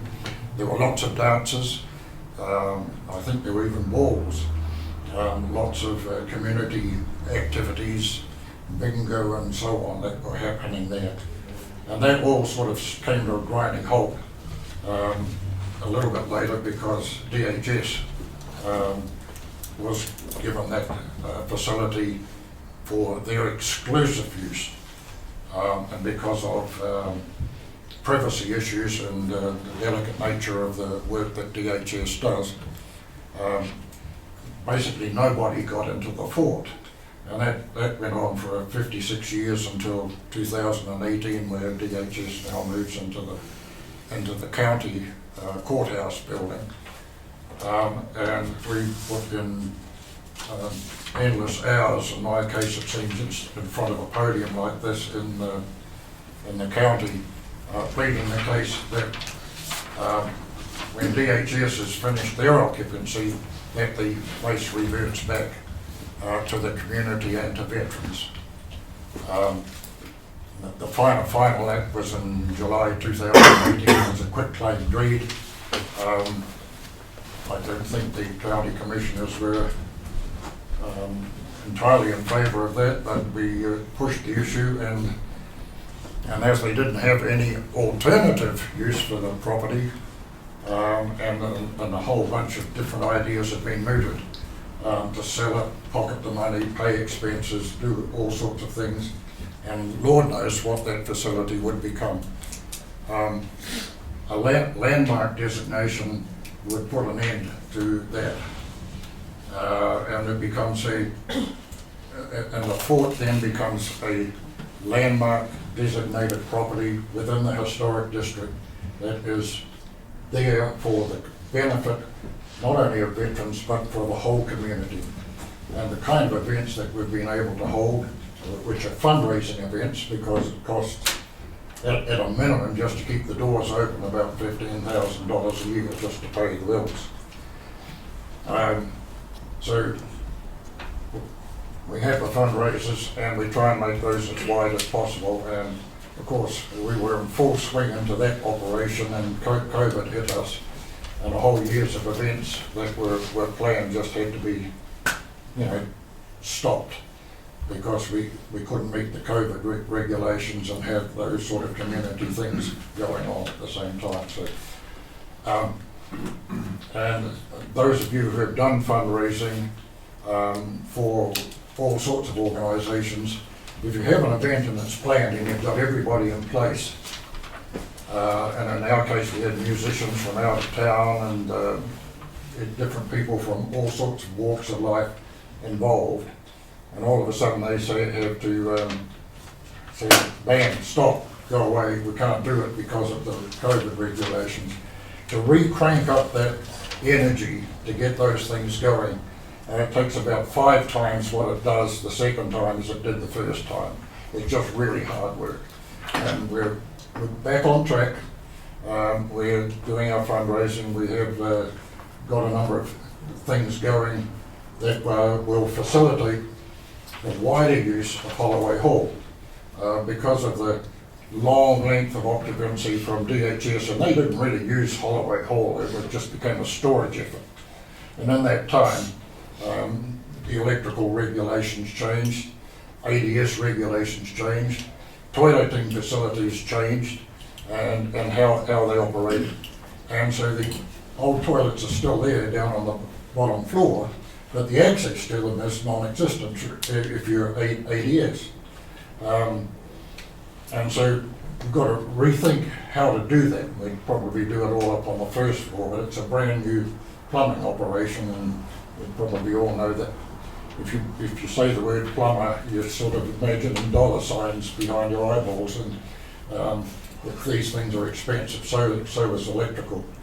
And the code's different, the wiring's old, we have to redo the whole thing to make it a warm, inviting environment for someone to hold a function. And you all know in Trinidad, it can snow 8 months of the year. Not last year, and probably not this year, but in my time in Trinidad, which is now up to about 25 years, you know, we have had years where, you know, we've had snow in September and again in May, and that adds up to 8 months. And it makes the hall cold. It's difficult. We fudge the thing with heaters, and we try and make it go, but the sort of gas heaters are, you know, it's like you stand behind a jet aircraft. Well, that sounds a bit like that, and you can't hear yourself think. But we get the place warm, and everyone parties on, and we have a good time. And so, once you get a landmark, we want this facility, gradually we'll get it up, all the facilities operating, everything going, and we'll have the biggest hall in the whole city of Trinidad will be Fort Wood. And if we can have a really lovely facility there, and it's 9/10 there, we just have to fix the bits and pieces. And the landmark designation makes it obvious to the whole community that it is a community asset, not just structurally. Ms. Hall, could you give us how this was determined that it would a good project for a landmark decision? Yes, Mayor, City Council. The application was prepared by my predecessor, Georgie Clark, and the Historic Preservation Commission reviewed Fort Wood's Memorial Square's application, and they've deemed the application provided was complete and based upon the criteria outlined in ordinance number 1975, section 14-247-3, and municipal code section 14-172. The nomination meets the minimum standard for landmarking and designation, and it met the 3 criteria for landmarking. Okay. Any questions from council, Mr. DeBona? No, I'm very well versed with Fort Wood because Bill Phillips and Ray Odom and being on the Los Angeles County Veterans Council. My father was the process, he was in the American Legion, and he kind of helped with the process of giving the fort back to the veterans. And I just think it'd be an injustice for Fort Wood not to be granted landmark status. I have no questions. It's just the information that was given on the application was very valuable. I learned something about this structure that I didn't know before. So I think it's a great idea. Yeah, I agree. Great idea. No think- questions? I think it's a good idea too. I think the building is extraordinary, and it was one of the first places that I saw here when I moved here. I was like, what is that about? And I appreciate the information that was provided to us about the history of the building. I had a question though about something I didn't know, and I'm wondering whether or not the third building on the north side, which is the Michael Bashore Camp 266 Sons of Confederate Veterans, is still intact in terms of the decorations that are recounted in this document. It's disappointing to me, honestly, as someone who's... Well, the actual buildings have changed so much over the years, especially with 56 years being used by DHS. There's really nothing in any of those buildings that anyhow resembles what they used to. I mean, the Department of Human Services put cubicles in just about every building. And all of the buildings, the admin building, Holloway Hall, there's the Disabled American Veterans, American Legion, Veterans of Foreign Wars, the American Sons of Confederate Soldiers, Sons of Union Soldiers, and Spanish War Vets. Those were the 6 buildings that were originally within the fort, and those were the active organizations after the Great War, which is World War I, that I.B. Rogers wanted to facilitate. But none of them look like they used to, which is disappointing in a number of ways. Are you under any obligation to try to recreate them the way they were? We, we did go to the state historic, Colorado history, and we worked with them to get a historic structure assessment. And we agreed right up front that we didn't want to restore Fort Wood. We didn't want to make it look exactly like it looked back in 1937. We wanted to, we arrived at the term rehabilitate, which says it looks from the outside like it should look, but the inside we've got modern day electricity, modern day heating, air conditioning, internet, all of the bathrooms will be updated, ADA access, all of that sort of thing. So our goal is to make sure that it looks like Fort Woodin, and it's there for the next 200 years, even after Blueton and I are gone. And I should mention that Fort Woodin was deeded to the Los Angeles County Veterans Council, which is a 501c3 organization. Started in 2006, fought diligently through the court, through the county until 2018 when it was deeded to us. Well, thank you. I appreciate it. How you guys doing? What kind of condition is Fort Woodin in now, and will it need any repairs and updates under the what is it, the Landmark. landmark? The basic structure is pretty sound. It's a sandstone building, and much like this one that we're in, and there are some areas that could really do with a bit of tuck pointing in that basic structure, but the facilities are not up to date, and they're not up to code. They need a lot of TLC and money to follow that. Place needs painting, but it's kind of superficial. If you renovate a building, probably it's the last, the electrical and the plumbing notwithstanding, but the last 10% of your cost is 100% of the sort of look of the property. It's the painting and decorating. That's what makes a building into something special. We pretty much lack those things. The building has been used as office space. I think that office space used, and this is a personal opinion, it lacked TLC. So it was kept up to a functioning level, but it doesn't look like the original fort, and we have pictures of the original forts operating, and they were beautiful. Will it be used mostly for, you said for, I guess would it be for entertainment use, or is it a tourist attraction? I mean, is it just walk through a tourist attraction and somebody talking about the history of Fort Woodin, or is it going to be, do you have like an event planner to keep it running as a money-making entity? We don't have an event planner, it's, but we have talked about having an event planner, and it's probably something that we need to talk a lot more about to get operational. Well, we have an event planner in the sense that the Los Angeles County Veterans Council is the event planner. Right. How many events have you guys had since, I guess, 2017 to 2019? What do you? I don't know, Probably 15 events.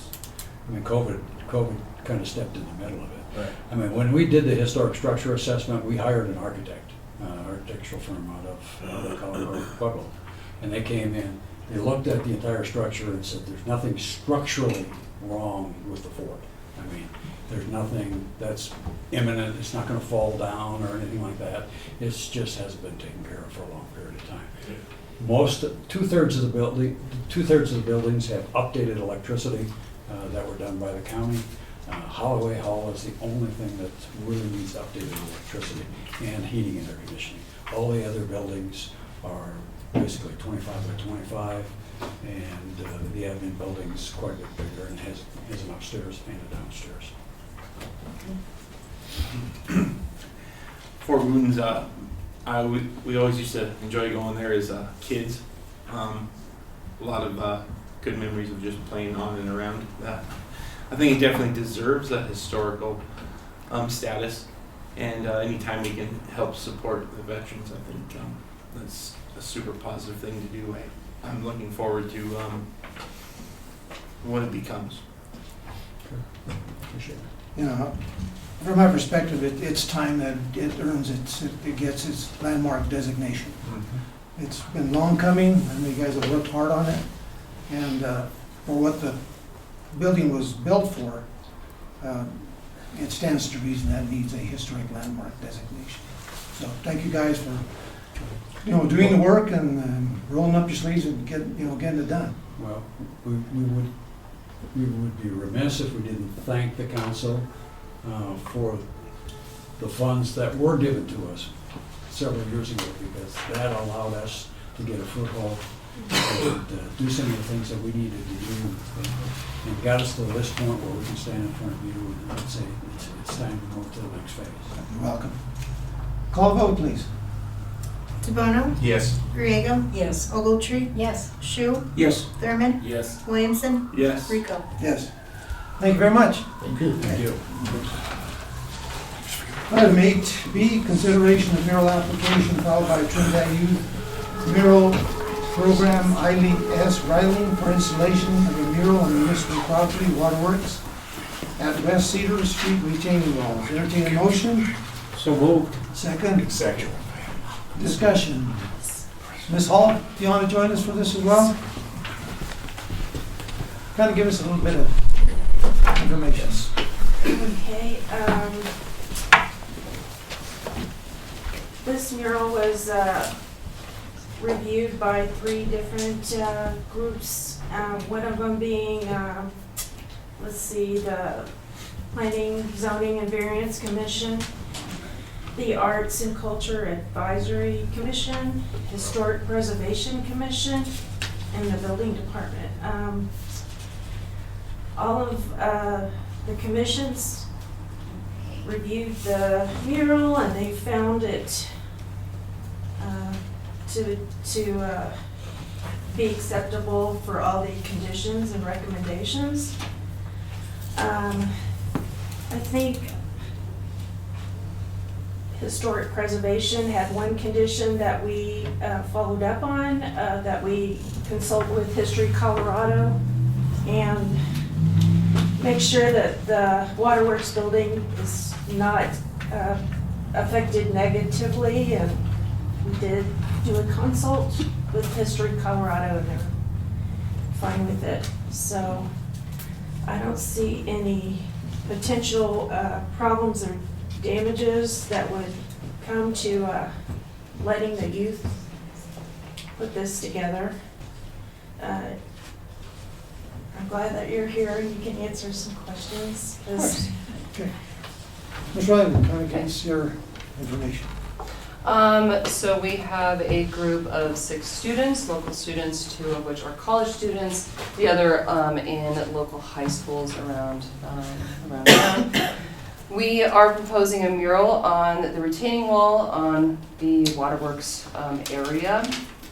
It is based in the idea that the waterworks will eventually be the outdoor recreation office, and that will be sort of the entryway out into their courtyard that they will most likely eventually landscape correctly for that space.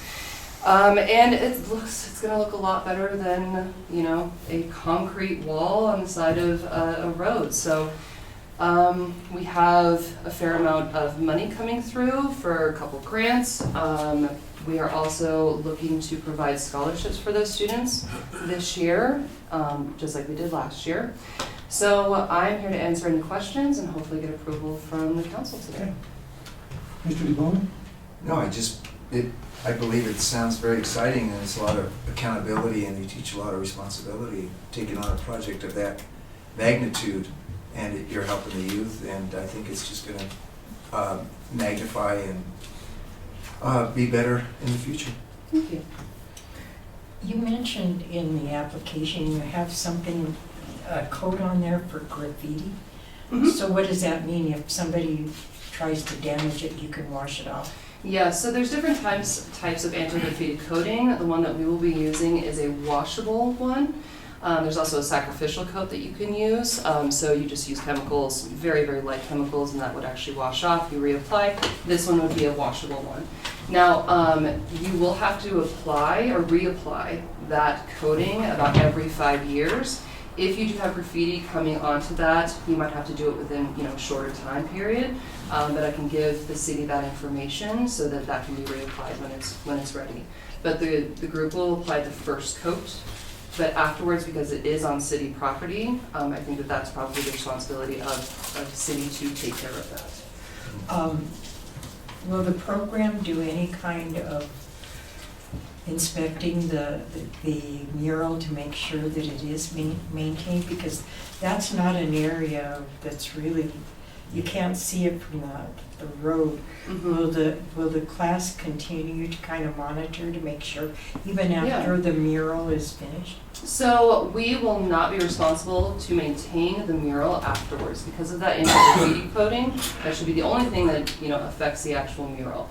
So usually in a contract between an artist and a building owner, that would be a part of that conversation. 99% of the time, that is going to be the building owner's responsibility to take care of that wall. Usually that is because the artist is moving on to other things. At some point, I'm planning on hopefully doing this for multiple years, so we can't come back every summer retouching mural that other students have done. So we want to move on with that process. And again, I think that the only reason that would, that mural would have issues in the future is going to be the graffiti. There's a little bit of weather or water that might come down off of that, off of the road, but that's already there, right? So we see that staining, we see the graffiti there already. And at some point, murals don't have to be permanent, right? The students understand that, and a lot of muralists also understand that. If someone else wants to come in there and just paint it all again because, it's disintegrating or it doesn't look good, absolutely repaint it so someone else has an opportunity, or it's back to white or concrete color, whatever you'd like. It's good to know. I didn't know that. Yeah. No questions. I just think it's a good project. Thank you. If you get it done. Thank you. Thanks for persevering with your group to do this. It's a lovely plan, and I can't wait to see it. Thank you.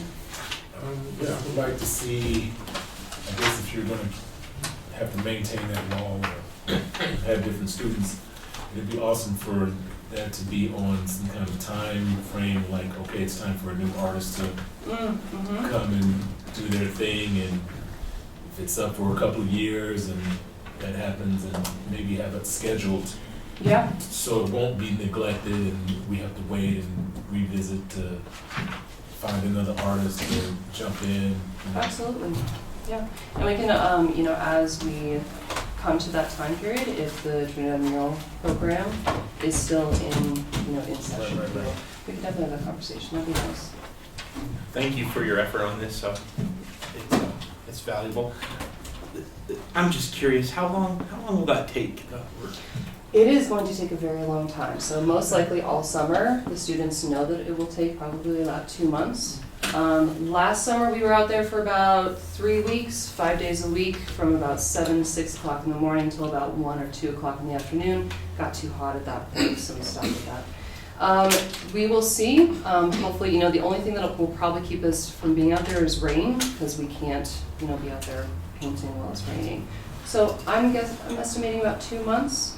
That was about the rate that we worked last year. This is not a complaint in any fashion, but the picture on the application is hard to see on the computer. Has it changed much since you presented the panels in here? Yes, so we've added a lot of drawing, and then we also colored it. So I'm not sure how you're seeing it. One thing that I would recommend, are you looking at it via Google Drive? I was just interested. Like seeing the physical. Does it still have the sunrise in the east and sunset in the west? Yes, I absolutely. like that. That's neat. Yeah. Yeah. I have no further questions. I think it's going to look great. You know, the only question I had is I went by there the other day, and that wall, is it structurally sound for a long time? Does it look like so that the painting, you know, the mural will stay in place? Because it looked like there was some damage on some of the wall.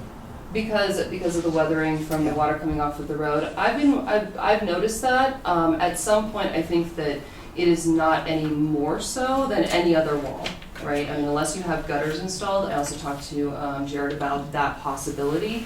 Now, I do not know if that would be a consideration, because I think that would cost a fair amount. And I don't know if it's needed. For what you can see, it's not affecting the concrete itself. And you do not have a coating on that at this point, so I can't tell if that would affect it in the future. But again, it's just how it's built, and so if it does disintegrate the mural structure, then we can scrape and repaint whatever needs to go up there. I think it's a great idea, you know, taking on, you know, just beautifying some of the areas of town that need done. So thank you for the effort that you guys are putting forward. Thank you. Hopefully, maybe after this project, you'll find another project. So. Absolutely, that is my hope. Any other questions from council? No. Call a vote, please. Thank you, Mr. Mayor. DeBono? Yes. Griego? Yes. Ogletree? Yes. Shu? Yes. Thurman? Yes. Williamson? Yes. Rico? Yes. Item 9, council reports. Mr. DeBono. Thank you. Don't have it. Thanks, Ms. Grady. The Historic Main Street Board was supposed to meet Friday, but it was a holiday for the city, so we didn't. But I will tell you that Noah's Ark is having their furball this Saturday, and it looks like the event is sold out. Nice. That's No. good. Has nothing at this time. Arts and Culture met, and they're making good progress on coming up with a public art plan. And basically what that will do is it kind of gives them, to assist that commission and what else commissions in the future about what that commission does and how it goes about doing it. So that's what they're working on. They're getting a lot done. It's good. Today I took a tour of the East Street School with Dana Crawford was there, and Margaret Hunt, who's the head of Colorado Creative Industries, and they were both kind of seeing what's going on out there. And there's significant progress that's been made, and it's going to be very, very cool. Lots of windows, lots of views. The apartments are going to be really a nice livable space for people. Did they have an anticipated time when that might be completed? They said they're about 20% done, so it's still a ways, but there's a crew out of, a general contractor out of Pueblo, and they're doing a very good job. Met with the outdoor rec last night with Chatterley and other board members. They seem like they're regrouping and getting their bearings straight for his parks and golf course and tennis courts, and sorting out what the new or the next agenda is going to be. It looks like it's going to be all right. It's a small creep, slow creep, but I think they're just reorganizing since they lost Tim Chrysler and a few other people that were on the board. So that's all I have. Aaron? No updates, Mayor. I have several upcoming meetings. I'll have further updates of that next week. Okay. I attended the Fort Carson working group that we had here, and the reason they have these periodically, and the two things that were of significance was they brought up the new flight pattern that the military is going to have coming from Fort Carson to Canyon, and I think there's 3 new flight patterns basically.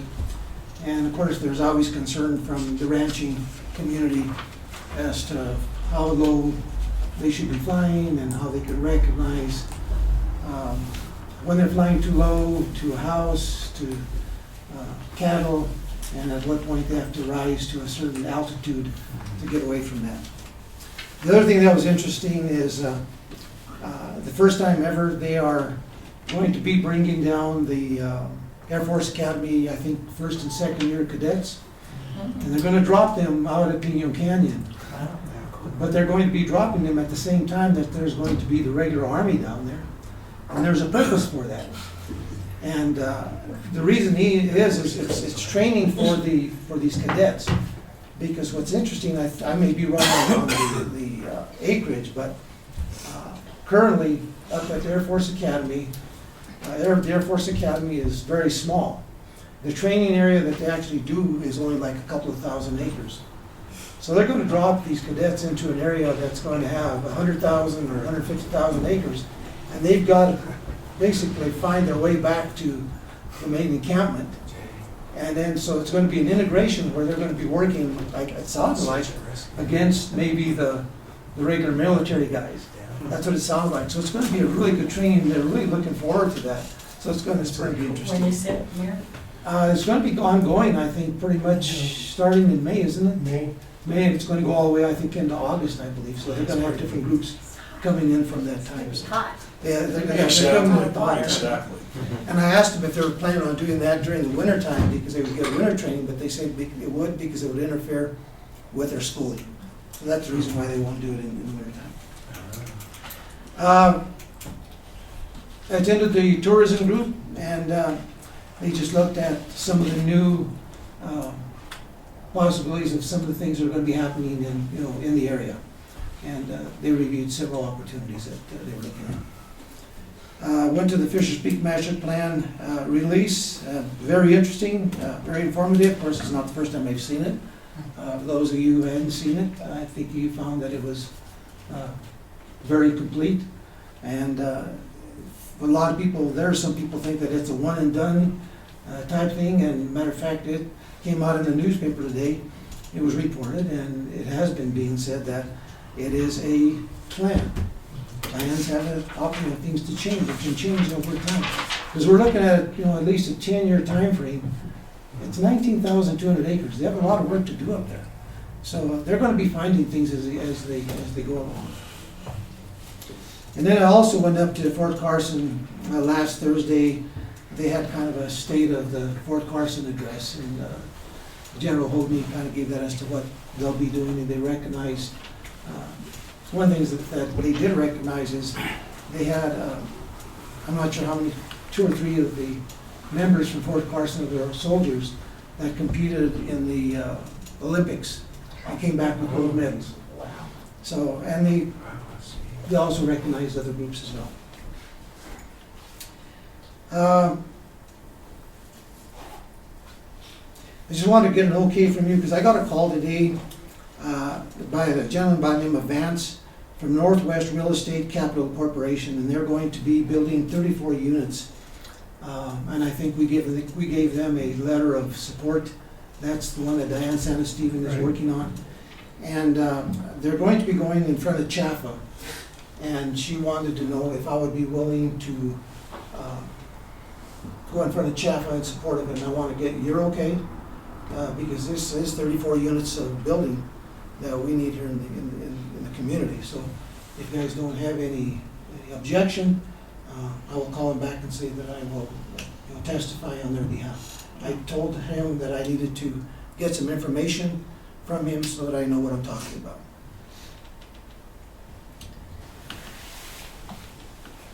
In regard to some of the stuff we heard tonight, it was kind of disturbing.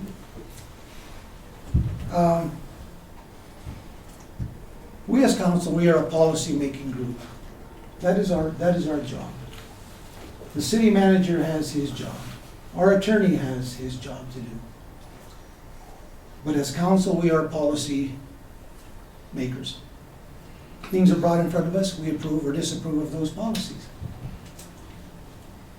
Our city manager has full control of all personnel as to what has to happen with all personnel. He has 150, 160 employees that he deals with on a regular basis.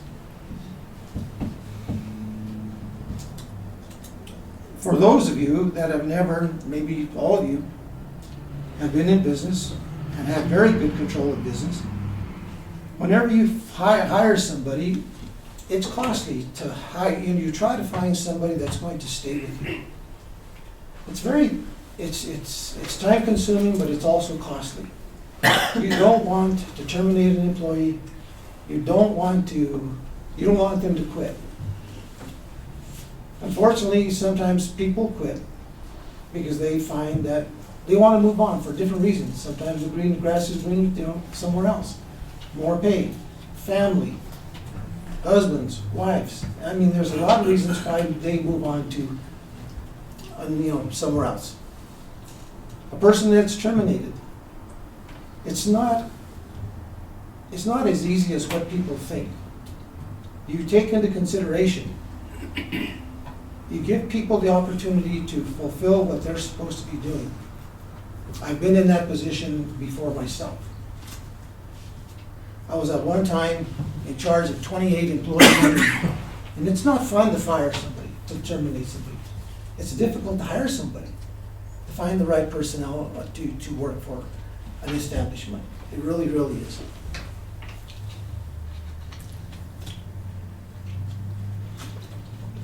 So I believe everyone is given an opportunity to fulfill what they're supposed to be doing. There's a process that's in place that our city manager has for all his employees, for each department, as to what they need to be doing at all times. They need to follow that process. And I'm sure he's given the opportunities to people that he's terminated in the past. Other managers that we had in the past have terminated people for the same reason. Not the reason, whatever I'm talking about, the reasons that were actually needed. The reasons why they had to terminate.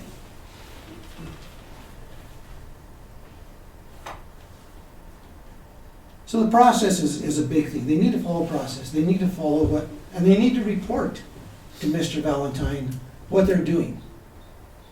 And that's something that I think that happens in sometimes employees, that they don't report directly in a timely fashion to their supervisor.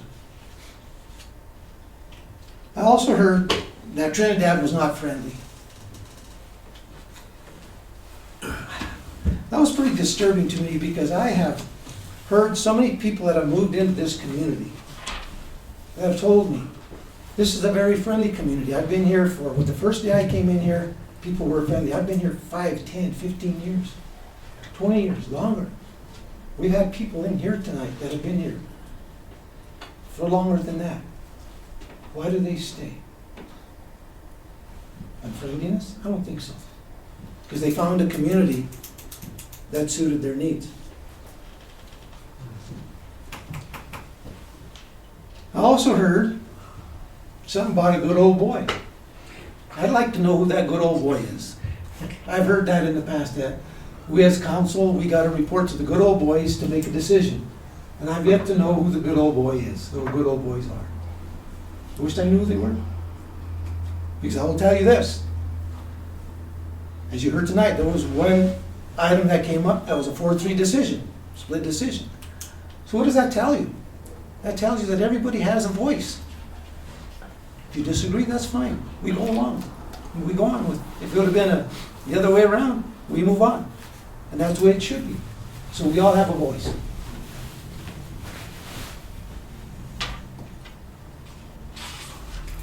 We had the issue with the establishment up on the hill. I'm just going to make one comment on that. Is that 2 items that this gentleman has to make a decision on. And he needs to make that decision. That's all it comes down to. And he needs to tell Mr. Downs, this is my decision. One decision he can go on, the other decision would have to come back to council for approval. But it really is interesting that people think that we sit up here and we make decisions just to. We don't do that. Anyone who has sat in one of these chairs knows that, or should know that.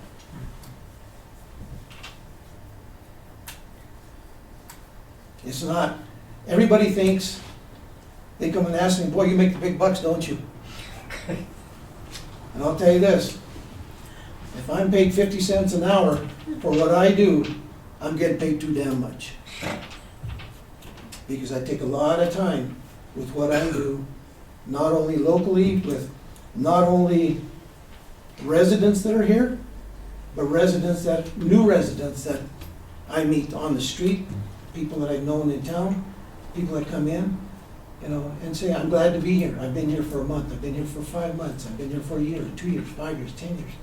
I enjoy this is my community. So we make, Trinidad is on the upswing. We're always not going to agree. We're going to have differences of opinion, and that's okay. That's what we're here for. To listen to those differences of opinion. But in this particular matter that came up, it is Mr. Valentine's decision, his decision alone, as to the reason why it occurred.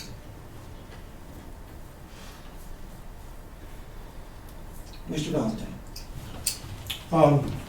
Thank you, Mayor, members of council. I really don't have any report tonight. I just want to say that I think staff is taking a beating on now I think the third occasion from the gentleman that I commend staff for holding their ground and not being bullied into something that is in the gentleman's court.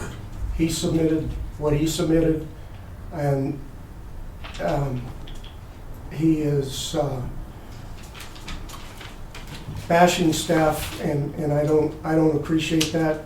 For me, you can tell me do your job all you want. I'm doing my job, and staff is, in my mind, the best staff we can ever have. So there's a lot of things that the public doesn't know, and I'm not here to tell the public everything that's out there that is there. He's got his 5 minutes and has every opportunity to say what he wants, but staff is holding by what council has directed me to do, and they're upholding what's right for the city. So that's all I have to say, Mayor. Thank you. Mr. Valentine, we did your review some time back and we gave you our full support, and it still stands to today. We feel like you're doing a good job. Our staff, to be honest with you, they're overworked. They have a lot on their plate. And we really do appreciate what they do for this community. If it wasn't what they did for this community, we would not be going in the direction that we were going. I feel like we have made a lot of advances over the last few years, and we'll continue. Anyway, Mr. Dunn. Thank you, Mayor and council members. So I want to begin by saying tonight was especially painful because, to touch on Mike's point, everybody doing their job, whether it be staff or council, and getting criticized for doing your job, doing our job, doing everyone's job, and to come before you and basically say that we are stupid, that we are, I was taking notes, but all those kinds of things, and basically saying really that you're stupid for not doing anything that you can't do, right? I mean, it's not, as has been said many times, it's not your purview to weigh in on personnel matters. But it was painful because I'm kind of anymore used to being verbally attacked. I just kind of am. And I don't mean to make light of it, I don't mean to laugh, but it's really tough when I hear people verbally attacking you and verbally attacking other staff. And I just want to say, I know, excuse me, throughout my time as city attorney, I've had many awkward moments because I've tried to verbalize things, and I'm not very good at verbalizing, but I just want to say, you have your permanent city staff, you have the best, most dedicated, committed, smartest, hardest working group of people I have ever known. And in this one here, you have the best city manager I've ever had, that I've ever worked with. And so anyway, it just is so unnecessary to criticize him. And of course, I can't comment on anything either. But whatever happened to giving people the benefit of the doubt, especially Mike, who doesn't do things lightly, doesn't do things without considering all the options. It only does certain things after agonizing over it and really having a tough time. And to criticize him for this is just, I will try not to be too, too histrionic in my rhetoric, but it is absurd. It is absurd. And people who come here and say, we're bad, we're stupid, we don't know what we're doing, for decisions that we agonize over that really took a toll on certain individuals personally, it's just so unfair, so ridiculous. And I want to say something like, shame on you for doing that, but I won't, because that's increasing the rhetoric. But really, and I just want to say then, so I'm done on that.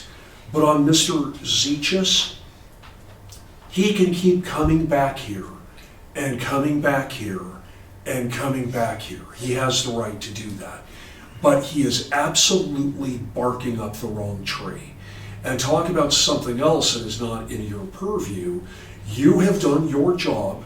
You have approved that liquor license application.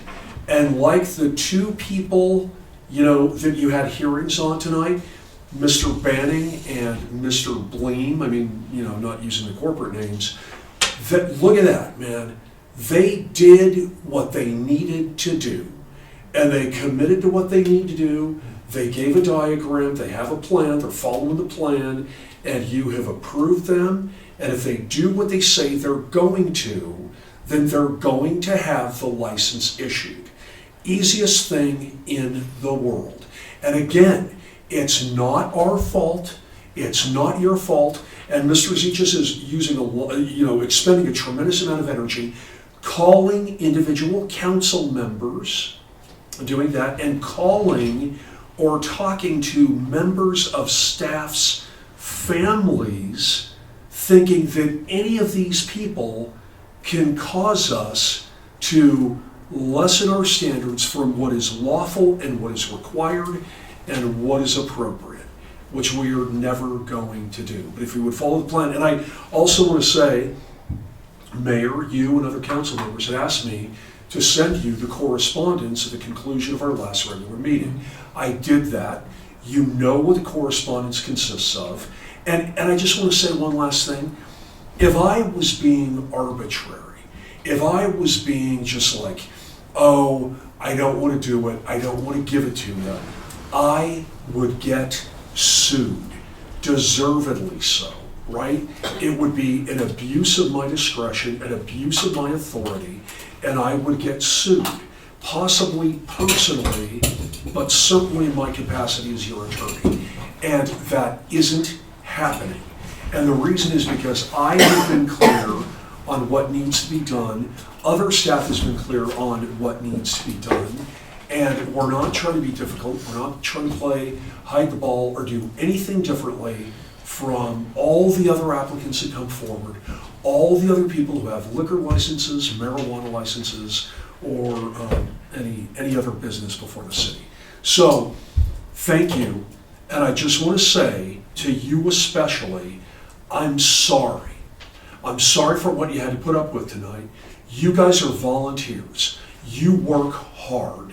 And you shouldn't have to put up with what you put up with tonight.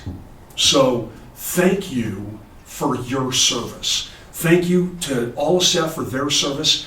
but we get paid. Doesn't mean we should have to put up with that, but you guys are volunteers, and thank you. And I hope that as you walk away tonight, you're not thinking, God, why did I decide to run for office? Because we know how many people ran last time and how, anyway, so thank you, I'm sorry, and you deserve a lot better than what you got tonight. And I wish with every fiber of my being I could interrupt people, I could tell people not to yell from the back of the room. A former city council person who didn't like when you were trying to maintain order and yelled from the back of the room. A lot of inappropriate stuff, and we all need to comport ourselves and do what is professional, respectful, and appropriate. Thank you, I have nothing else.